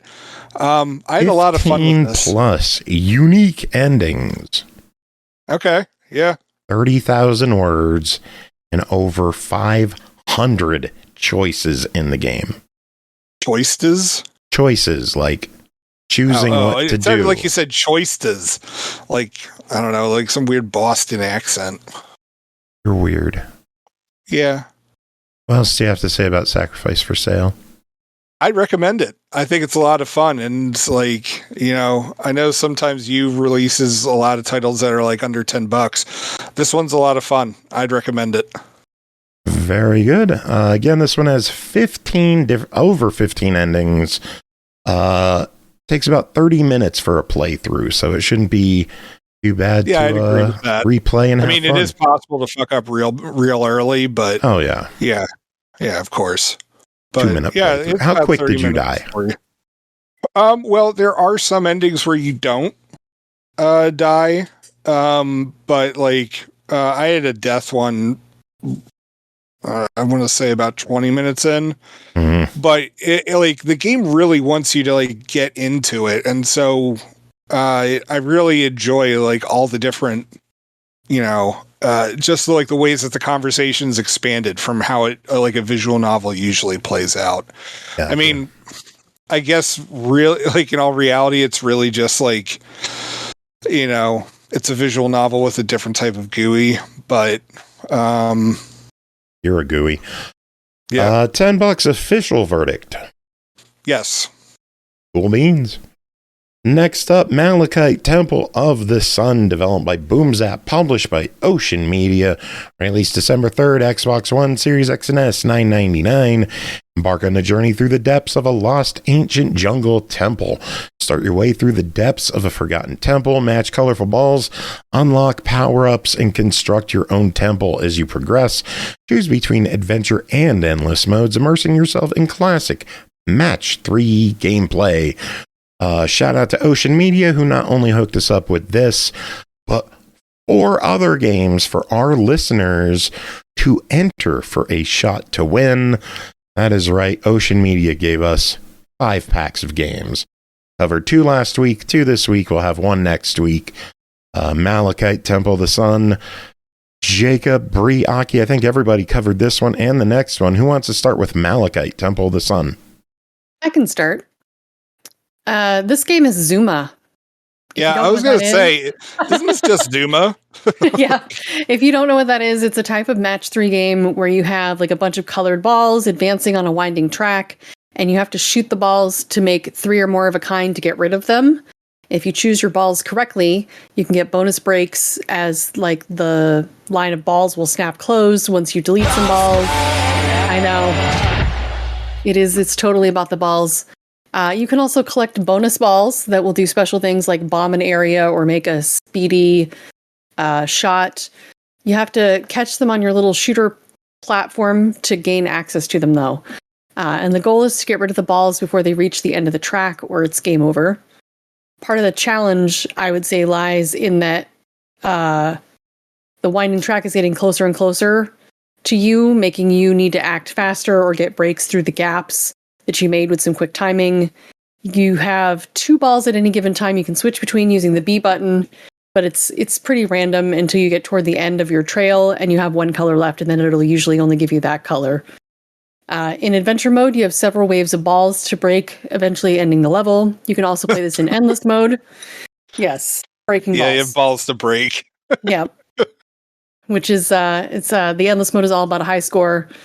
And there are also 5 difficulty modes from like Zen to challenging. Play however you want. I will say that once you select a difficulty, I could not figure out how to change it. So that was weird. Oh, well, thank God Yeah. I selected Zen early on. Yeah, I don't know what I selected because I accidentally hit the button too fast, and then I couldn't figure out how to change that or what I chose. So did you have to delete your save?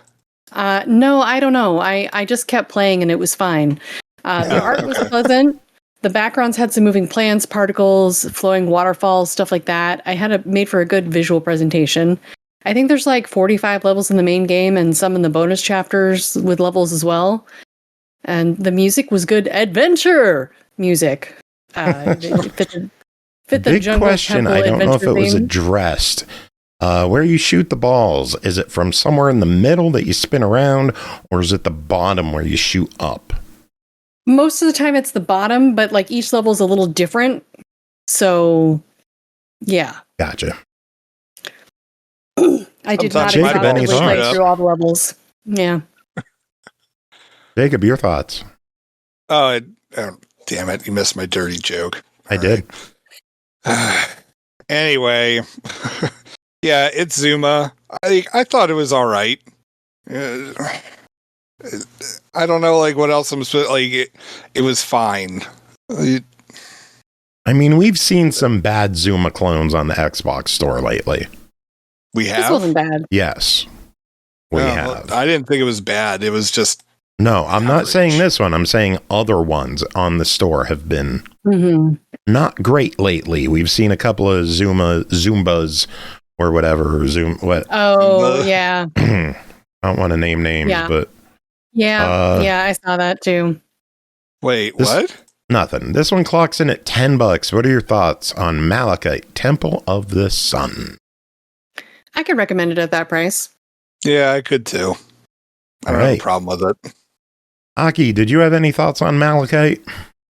Sadly, no. I did not have time to fiddle with the ocean games this week. Gotcha. Sorry. All right, next up, Octo Curse. Developed by Ajvar Studio, also published by Ocean Media. Released December 3rd, Xbox One, Series X and S. This one's $6.99. A pirate turned octopus. Can you break the curse? Octo Curse is an action platformer following the story of a pirate captain who has been turned into an octopus by an evil spirit. The little octopus embarks on a quest to save the rest of his crew and reverse the curse. Save your friends and meet new ones along the way. What does everyone think of Octo Curse? I really liked this game, actually. Do tell. Yeah, so it's an ocean-themed action platformer. There's a cute motion comic intro story about the pirates going after the treasure and getting cursed by the local deity into being an octopus. It was way more than I was expecting. The story kind of continues in the background of the levels as you progress. So like in the first level, you can see the gods sink your ship and destroy the lighthouse. And then there's more comics every so many levels. And the story was really cute. While we're running around, we need to dodge or spin attack enemies like crabs. And of course, collect gold and diamonds to complete the chapter and open the door to the next level. Doing well in level will guarantee you some crowns, like stars. It's like 3-starring a level, but it's crowns. And the main goal in the story is to save our crew who have also been cursed and then lift the curse and escape the island. There are obstacles like stomping speared logs, flame traps, saws, and so on. You can also buy hats for your character to wear with your gold tokens you've acquired. There are 5 chapters with multiple levels each, equaling out over 100 levels. Jeez. Once you unlock all the levels of a chapter with the 3 crowns, like 3-starring level, you get a totem that unlocks hard mode for that chapter.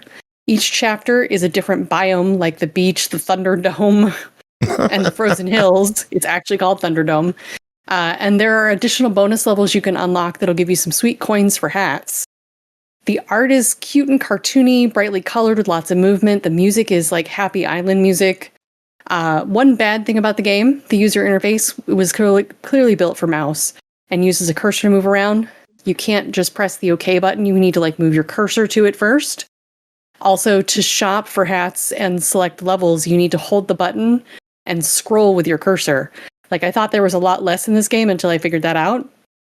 That said, like, I really like this game. I had a lot of fun with it. Very nice. Jacob, what are your thoughts on Octo Curse? What I got to play, I enjoyed. I mean, it's a simple platformer with stuff to unlock. I didn't get nearly as far as Bri did, but I liked it enough. Like, I thought it was fun. All right, it's $6.99. It is. It seems like a pretty low price for a lot of content. What do you think of this for $7? I think this price is great, and I can give this a buy it for sure. I can too. It's solid. All right. Well, for the people who can't afford it, should we draw a winner? Ooh, yeah. Yes, do a drug for the pores. Jacob, we are the pores. I don't know. I suddenly had a very serious and strong urge to punch him in the face. All right, let's draw ourselves a winner for an Ocean Media 5-pack of games. Not only are you getting Malachite and Octo Curse, you are getting a big trip to Europe, Finding America, and Resetna. Wait, they're winning a trip to Europe? Yes. Oh my God. Congrats to Horror Acolyte who entered for OG Mr. Torrance. So, nice. GG to Mr. Torrance. You were getting yourself a 5-pack of games thanks to the fine folks at Ocean Media. Thank you, I think Ocean. we just promised a trip to Europe. Yeah. Yeah, that's me going. Yeah, definitely. Next game, Don't Scream Together, developed and published by Digital Cyber Cherries, released December 3rd on Steam for $7.99. Don't Scream Together is an online co-op jump scare horror simulator where you and your friends walk through a pitch black forest with camcorders in 93. Oh god, those have got to be heavy. Use proximity chat and escape the forest, but if anyone screams or speaks too loudly, or sneezes or coughs or farts, the game restarts and the screamer returns as the hunter. Or the screamer returns as either one. You get the pick. Bri and Aki, both of you play Don't Scream Together. Aki, how about you start us off? What is going on in this one? Okay, so you start this and you can play it either single player or co-op, and there's two different forms of co-op. Either both of you escape together, or when one of you dies, they become a bad guy that tries to fuck with the other person to make them scream. And basically what this is you're trying to escape the forest. So you're running around with a video camera, trying to find a whole bunch of sigils that are all over the map. Who knows where all of them are, because we never found them all. And whilst you're doing that, jump scares happen pretty regularly. Some of them are location specific. Some of them just happen, period, because you're there. For instance, sometimes a monster will appear behind you and you can start hearing it breathe, and when you turn to look for your companion, suddenly something's right there, and in order to try and make you scream. Great like that. And yeah, whilst you're going through this area, some of them, as I said, are location specific. So like we found a swamp and an alligator would jump out of areas there and run at you and gnash its teeth, but it doesn't actually hurt you unless it accidentally knocks you off the pier and into the water where you drown, because apparently you're too stupid to have learned how to swim. And yeah, that's basically the gist of it. You have a certain amount of time, because you have like 1 12-hour period or something like that in order to try and find everything and escape. If you don't find everything, the helicopter that you're in goes down because the forest won't let you escape, and it starts a new day where you're placed right back at the same starting point, and you can go look for new stuff. Sometimes a different starting point, but yeah. Yeah, occasionally. Everything that you found stays counted as found. So thankfully you don't have to keep fucking around with that. So everything, all the sigils you found, they're there. All the locations you found, they're there. It's all proper. So you can eventually find all of the stuff and get out, and you don't have to do it in like a single run. Thank God. Because this area is a massive fucking play area, and Bri and I played it for a couple hours, and I don't think we even saw the entire map. No. That's just how obscenely large it is. And yeah, that's the gist of the game. Bri, do you want to start talking about any positives you had with the game? Let's start there instead of the negatives.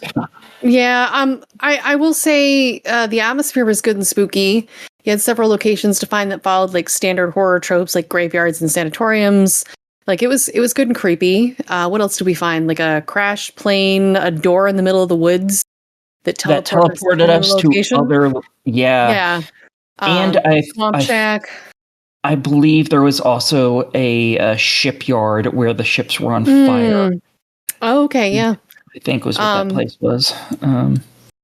There were some good accessibility features like arachnophobia mode and motion sickness stuff, which is helpful because you've got that like I'm looking through a video game or a video camera kind of thing going on with like the static lines every now and again that'll pop up on your screen. Which I hated. And it's, I think it was it first person? I don't even remember now. Yes, it's first person. Okay. One thing I would say that was good, you can manually set the threshold on your mic so you can talk at a normal volume. They even warn you in the features of the Steam page that loud noises like burps will get you killed. So we just, set it so that we could talk at normal volume, which like as a streamer, I would think whispering would be like a really weird thing to do constantly. And I feel like this game is really... What's up, chat? Don't do that. What we're doing tonight. Nope. No. Yeah. So you can manually play with that a little bit. There is one thing to be aware of if you're going to do that. You do have to make enough noise to set it off in order to actually start the game. So if you set it so high, scream. Yeah. So like people like me, you're not setting it so high that you can talk normally because I can't. I physically am incapable of screaming. So yeah, you do have to quote scream to start the game. You have to have a mic hooked up or this game doesn't work. But this is the multiplayer version up to 4 players, I guess, of the original Don't Scream game, which I think I have seen people stream. Oh yeah, I was gonna say the other thing to mention is you have to pick up batteries for your camera as you go. Thankfully, they glow blue in the dark and are kind of easy to find everywhere. They're also shared with your fellow players in the way that if one person picks one up, it'll still be there for the other players. So that's good. Yeah. I thought when I picked it up, it just added battery to both of our cameras. No, I still had to go pick it up for myself, but like you picking it up didn't remove my ability to pick it up as well. Okay. Yeah. There is one problem with the accessibility feature that ties directly to that. I was just about to talk about that. Yeah, go ahead. Yeah, I set it to where I wasn't supposed to have a battery that ran dead, and I still had to pick up batteries constantly.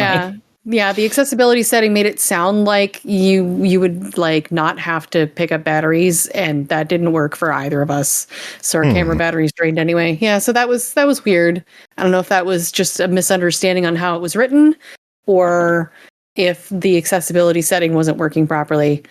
And then I did have one issue with the game.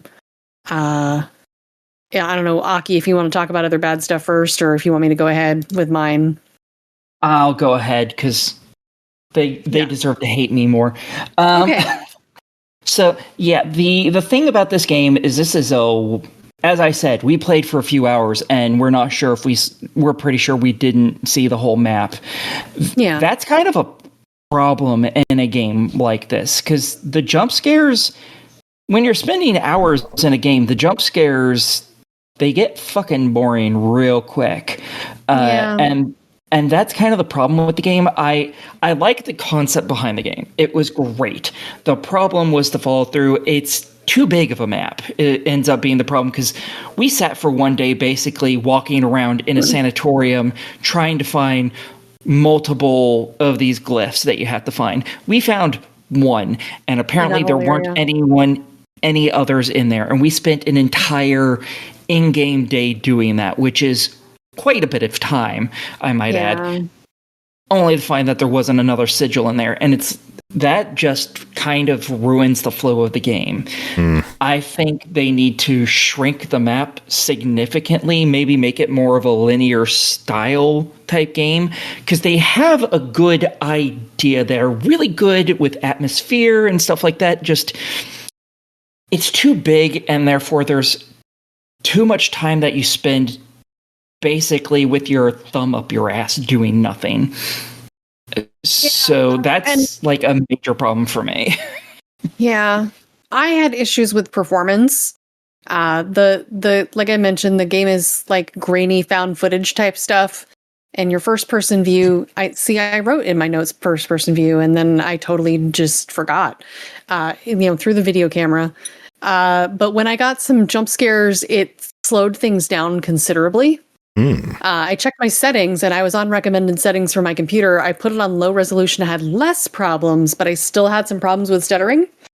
Now, I'm running a 1650 graphics card, which is not the latest greatest, but the rest of my stats are great. I'm running like Ryzen 7 and 32 gigs of RAM, so there's no problem there. It was a little disappointing. I was not expecting it to, eat up that on my computer, but ultimately, going back to what Aki said, I'm not easily jump scared, so this was kind of boring. I feel like the atmosphere is good, but for me, like the performance issues and exploration just wasn't enough to keep my interest. I see one of the reviews said they had the same jump scare 5 times in a row. Yeah, I saw the same one multiple times as well. Like, there's totally an audience for this game. The JPEG of the spider was scarier than any jump scares. Oh. Yeah. I'm going to piggyback off of what Bri was just saying real quick. Do it quick. She doesn't get jump scared easily. I do. And I got jump scared one time. Ugh. Yeah. Yeah. All right. Well, it seems like the scariest part of this is the fact that it's out. Unfortunately, hopefully they could get this fixed up and in better shape. But for $8 right now, what do you two think of Don't Scream Together? Bri, you go first. Yeah, like, I could see that there's totally an audience for this, like, being fun for people streaming together. I'm just not the right audience for it. And if you like jump scares, I mean, I could give it a try at best. I didn't have a great time with it. It worked as intended, but not for me jump scare wise. Aki? For me, it's gonna end up being a pass. I'm easy to jump scare, and it got me one time out of the many times it tried, and it's just so wide open. It gets really boring really quick, so I'm gonna have to pass on this one, sadly. Alrighty. Next up, Teeny Tiny Trains, developed by Short Circuit Studios, published by Silesia Games, released December 10th, Xbox One, Series X and S. 18th, it'll hit the Switch for $6.99. Remember turning the living room into your own railway kingdom? No, because I couldn't afford trains as a kid.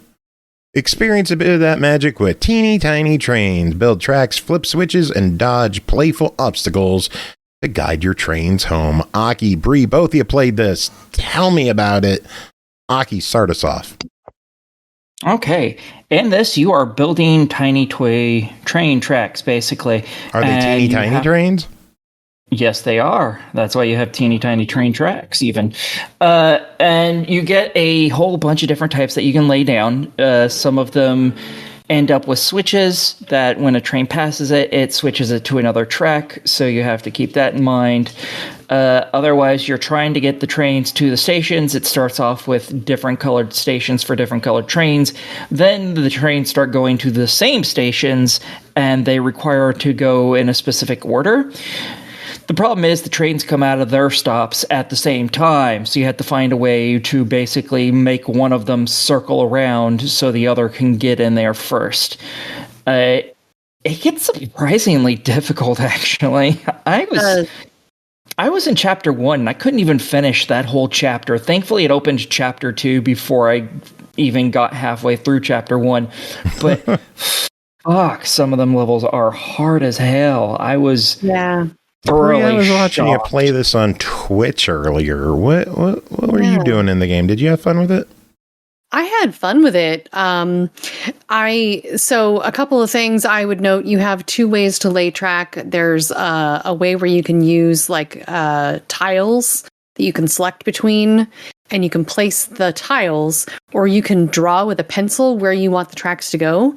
And I feel like some people are going to like one way and some people are going to like the other.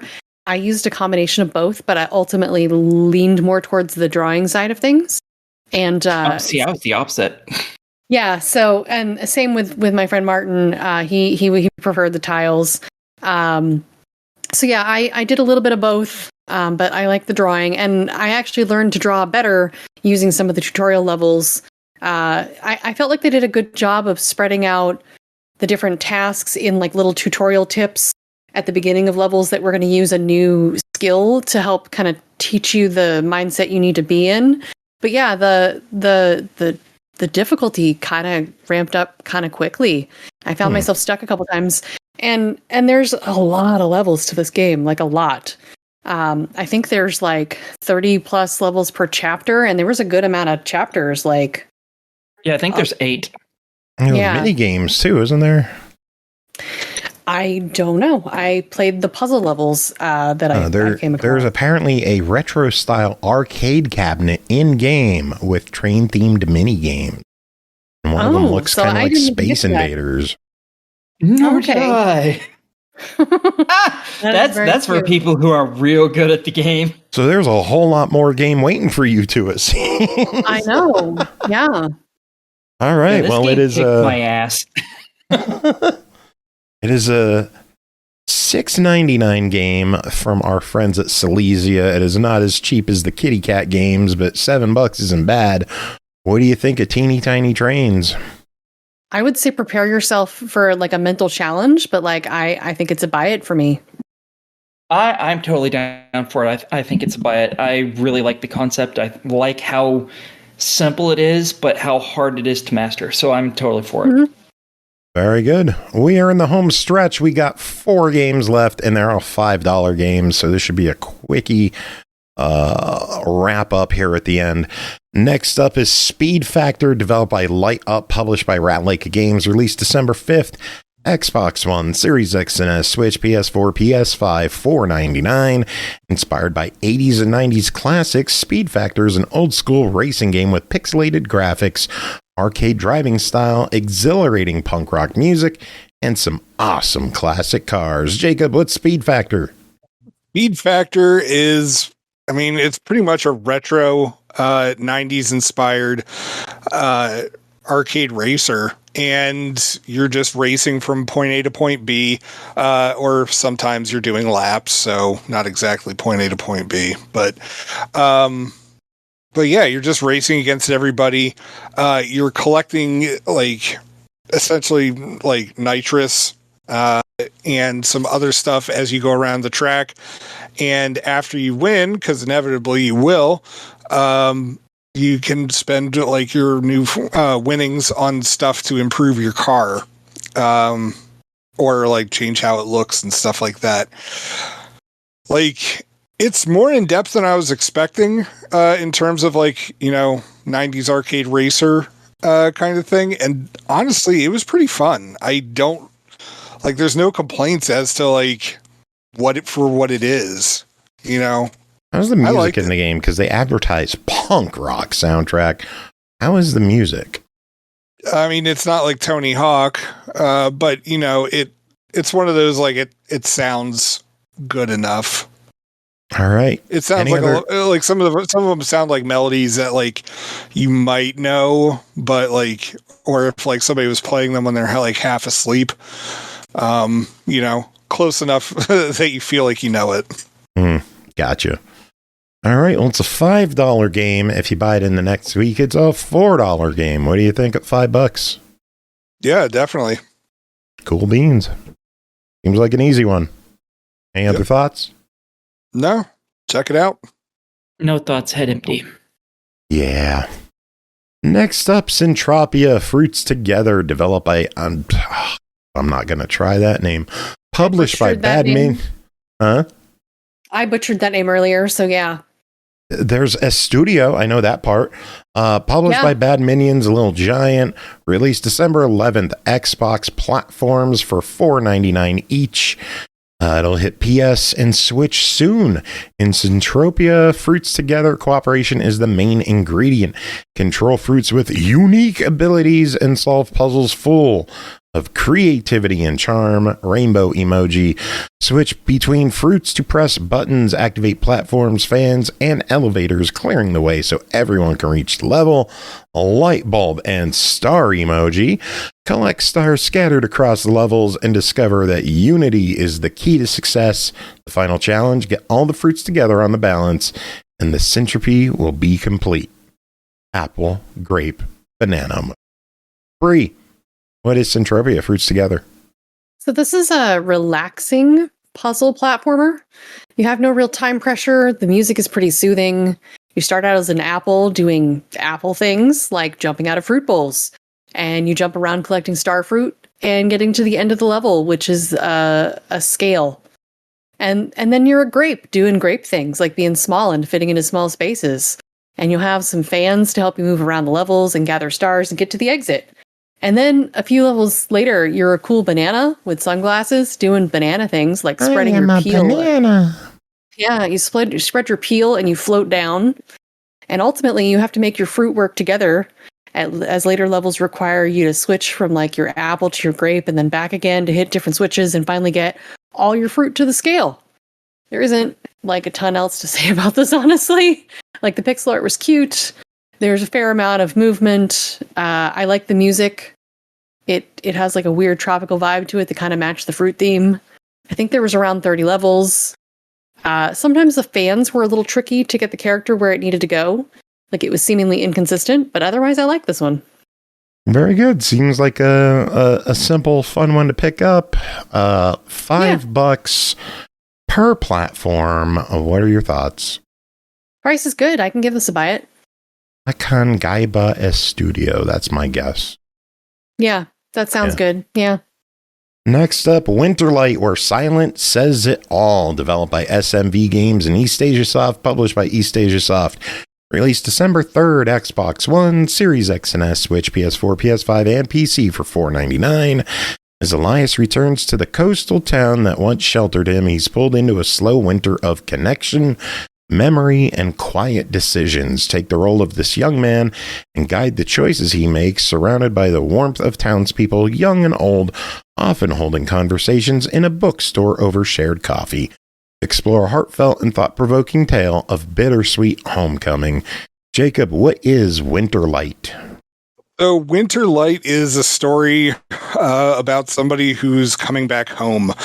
They have to live with their, I think it's a grandma, might be like an aunt or something like that. I forget. But you're leaving behind like a big job. And like you're just trying to pick up the pieces of everything afterwards. And at the same time, you also meet a couple new people and you try to establish friendships, maybe romances. Like while also dealing with life and itself. Honestly, the story and the dialogue are good, in my opinion. But the art style threw me for a loop because I like looked at it and I was like, this looks like it was done by AI, like all the backgrounds and stuff. And I kept going further and further into the game. And I was just like, it reminds me of like when everyone was doing that Studio Ghibli filter on their photo. And sure enough, I go on the Steam page for Winterlight. Oh no. There's an AI-generated content disclosure. Some art has been generated using image generation tools. All images have been manually curated, adjusted, and edited to fit the game's tone and consistency, including color correction, visual cleanup, composition, and stylistic alignment. Blah, blah, blah, blah. Like, even like now that I see that, the art for the game, like the main tile on the store, looks like it has that piss colored AI tinge to it. Yeah. The whole game is like that. That fucking sucks. I also played this one. All right, Bri, what are your thoughts? I thought that some of the descriptive writing was done really well, but the grammar it felt weird at points, and I was the grammar was what threw me.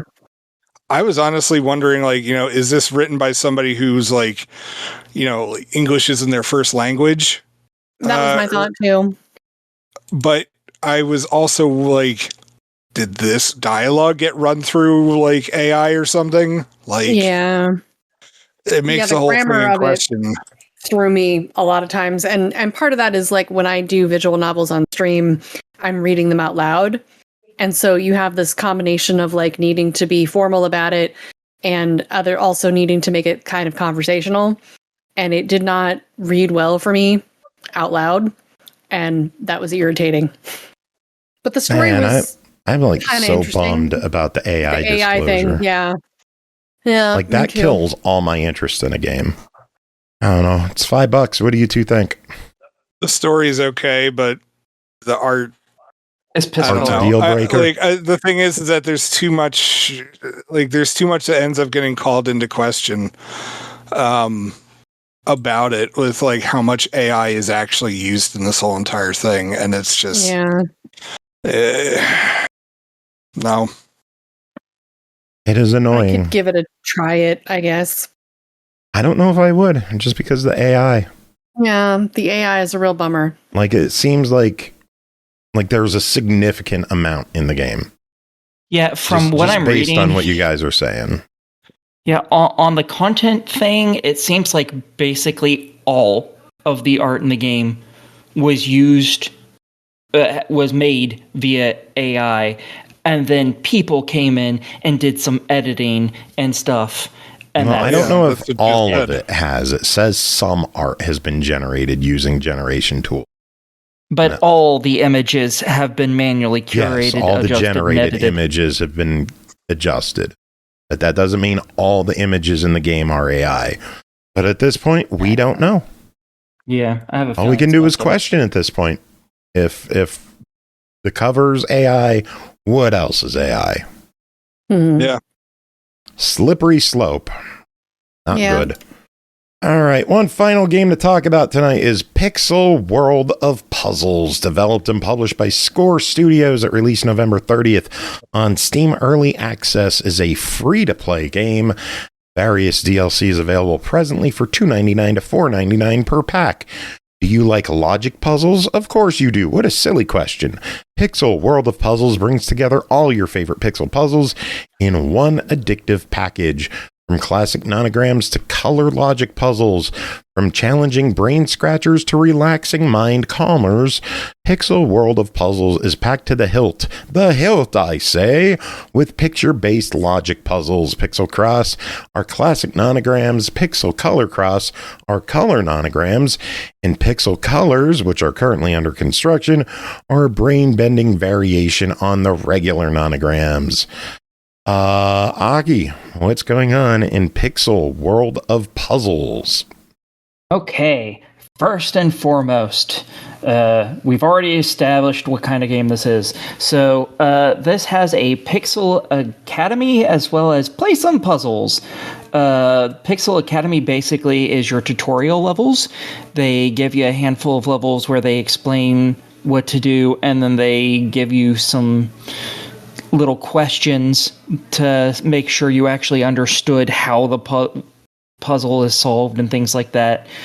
So lots of them are like, oh, here's how you can figure out which one of these spaces definitely has a puzzle piece in it or definitely does not have one, by here's your options of where everything could be, and this is what lines up in between them, so there either definitely is or definitely isn't something in that spot. And then later on they ask you questions as a quiz at the end of going through all of that, of questions like that. Not all of them are correct, which really bothers me. And they go through it. Basically, each individual type of puzzle has its own little 4 to 5 part set of tutorials and a quiz at the end to make sure you actually understood everything. So even if you don't really know how to play all these, you have 3 different tutorials basically for each different type of puzzle. And then when you go and play the puzzles, you're given a gigantic list of puzzles that you can play at your leisure. Right off the bat, you get for free 50 of each type that are individuals, and with that, there's 2 different ways of playing it. There's the standard way and a challenge way. The standard way allows you to do things like, oh, do you want hints? It's not timed. I don't think there's any specific restrictions where if you get it, click something wrong so many times, it says, oh, try again and start from the beginning. I don't think that's in the normal one, but all of that is in the challenge. And there's also a leaderboard, which is cheated right now, sadly. It happens. And yeah, you get 50 for each different type, as well as every month they give you a giant list of ones that open up each individual day. And even if you miss a day, you can go back and replay that days if you want. But you can't play any of the future days until that day has passed. So they're constantly giving you a stream of new ones, thankfully, which is pretty cool. And then each pack ends up giving you a whole bunch of ones in different fields. Do you remember what pack I got, Joe? Because I don't remember the name of the pack I got. Let me double check. I believe we just got starter pack keys. Score Studios was nice enough to hook us up with the starter pack DLC keys. That includes, oh god, what does it have? It includes a lot. 4 Picross puzzle packs, or Pixel Cross puzzle packs, 4 color puzzle packs, and 4 pixel lines packs with over 250 puzzles for $3. Yeah. Each one of these in that pack are split, like how there was 4 packs for like the Pixel Cross version. They're split between things that you search for, foods, I think construction items, and then animals. And then there's another one that's like, I think it's Japan-centric ones, sea-specific ones, summer-specific ones, and then they have a couple of farms. They have a couple of different DLC packs available right now. They're trying to focus on how this plays as a free-to-play product without figuring in spending any money on DLC. So how does this play as a free-to-play game with what's available at the start, the daily challenges, all of that? What are your thoughts on that? I think at first it is really good, especially because you get all of this stuff for free right at the beginning. Once you've completed all of that, it becomes a little harder to be like, oh yeah, you're going to keep coming back, because then you're going to come back for like 5 minutes and solve the new daily, and that's all you got until you buy a DLC pack. So at first it's really good, but the longer you have it, the less good it is, because you've solved more and more of the puzzles, so they're less of a reason to come back for it. So that's why you buy stuff, and they'll be updating it through early access with new games, new puzzles, everything. They are hoping, Score Studios is hoping, that this becomes the quote definitive version of Pixel, because they've released a number of Pixel titles on Nintendo and on PC, and they are looking to make this like the hub of all things Pixel. And they even have Steam Workshop level editing in the game. Yes, I did not fiddle around too much with that, but players can make their own levels and upload them and download other players as well. So if this gets popular, and I believe it very well will, amongst the people who like these styles of games, I think this is going to do really well, and I think it's going to have a fuck ton of stuff, user-created content that you'll be able to access and have plenty of stuff to play. And as long as they keep making puzzle packs just to add some new stuff to it, maybe once or twice a year, something like that. Oh, you're going to get it way more than once or twice a year, I guarantee you. Yeah, but even if it was only once or twice a year, that'd be fine. Really good at putting out content for the Pixel game. And the crazy thing is, Score Studios is one person. All these Pixel games are solo dev. That is insane to me, with how many there are and how good they are. Yeah, as a free-to-play title, it's fine. As long as you're buying the packs, though, it's an amazing game. So just keep buying the packs. It makes this game insane. It gives you so much, and all those packs are so cheap. I think they're all like $3 to $5 or something like that. Yeah, there are 4 available now. 2 of them are $2.99, one's $3.99, and the last one is $4.99. And more will release over time. Free to play. What do you think? Should people follow this, ignore this, download it because it's free? What do you think? I think this is totally worth playing. And if you really, really end up liking it, I think that all the DLC is so fucking cheap, you should be picking up the DLC as they come out. Just because you clearly like the game, might as well get this DLC because it's more of the same, and they're really well made. Indeed. And for people who are fans of the games, I just looked on Steam, and Pixel Cross Adventure also from Score Studios, is available on Steam right now for $1. Yeah, 99 cents. The free game right now. Normally 10, on sale for a single $1. So Kinky Bojingles.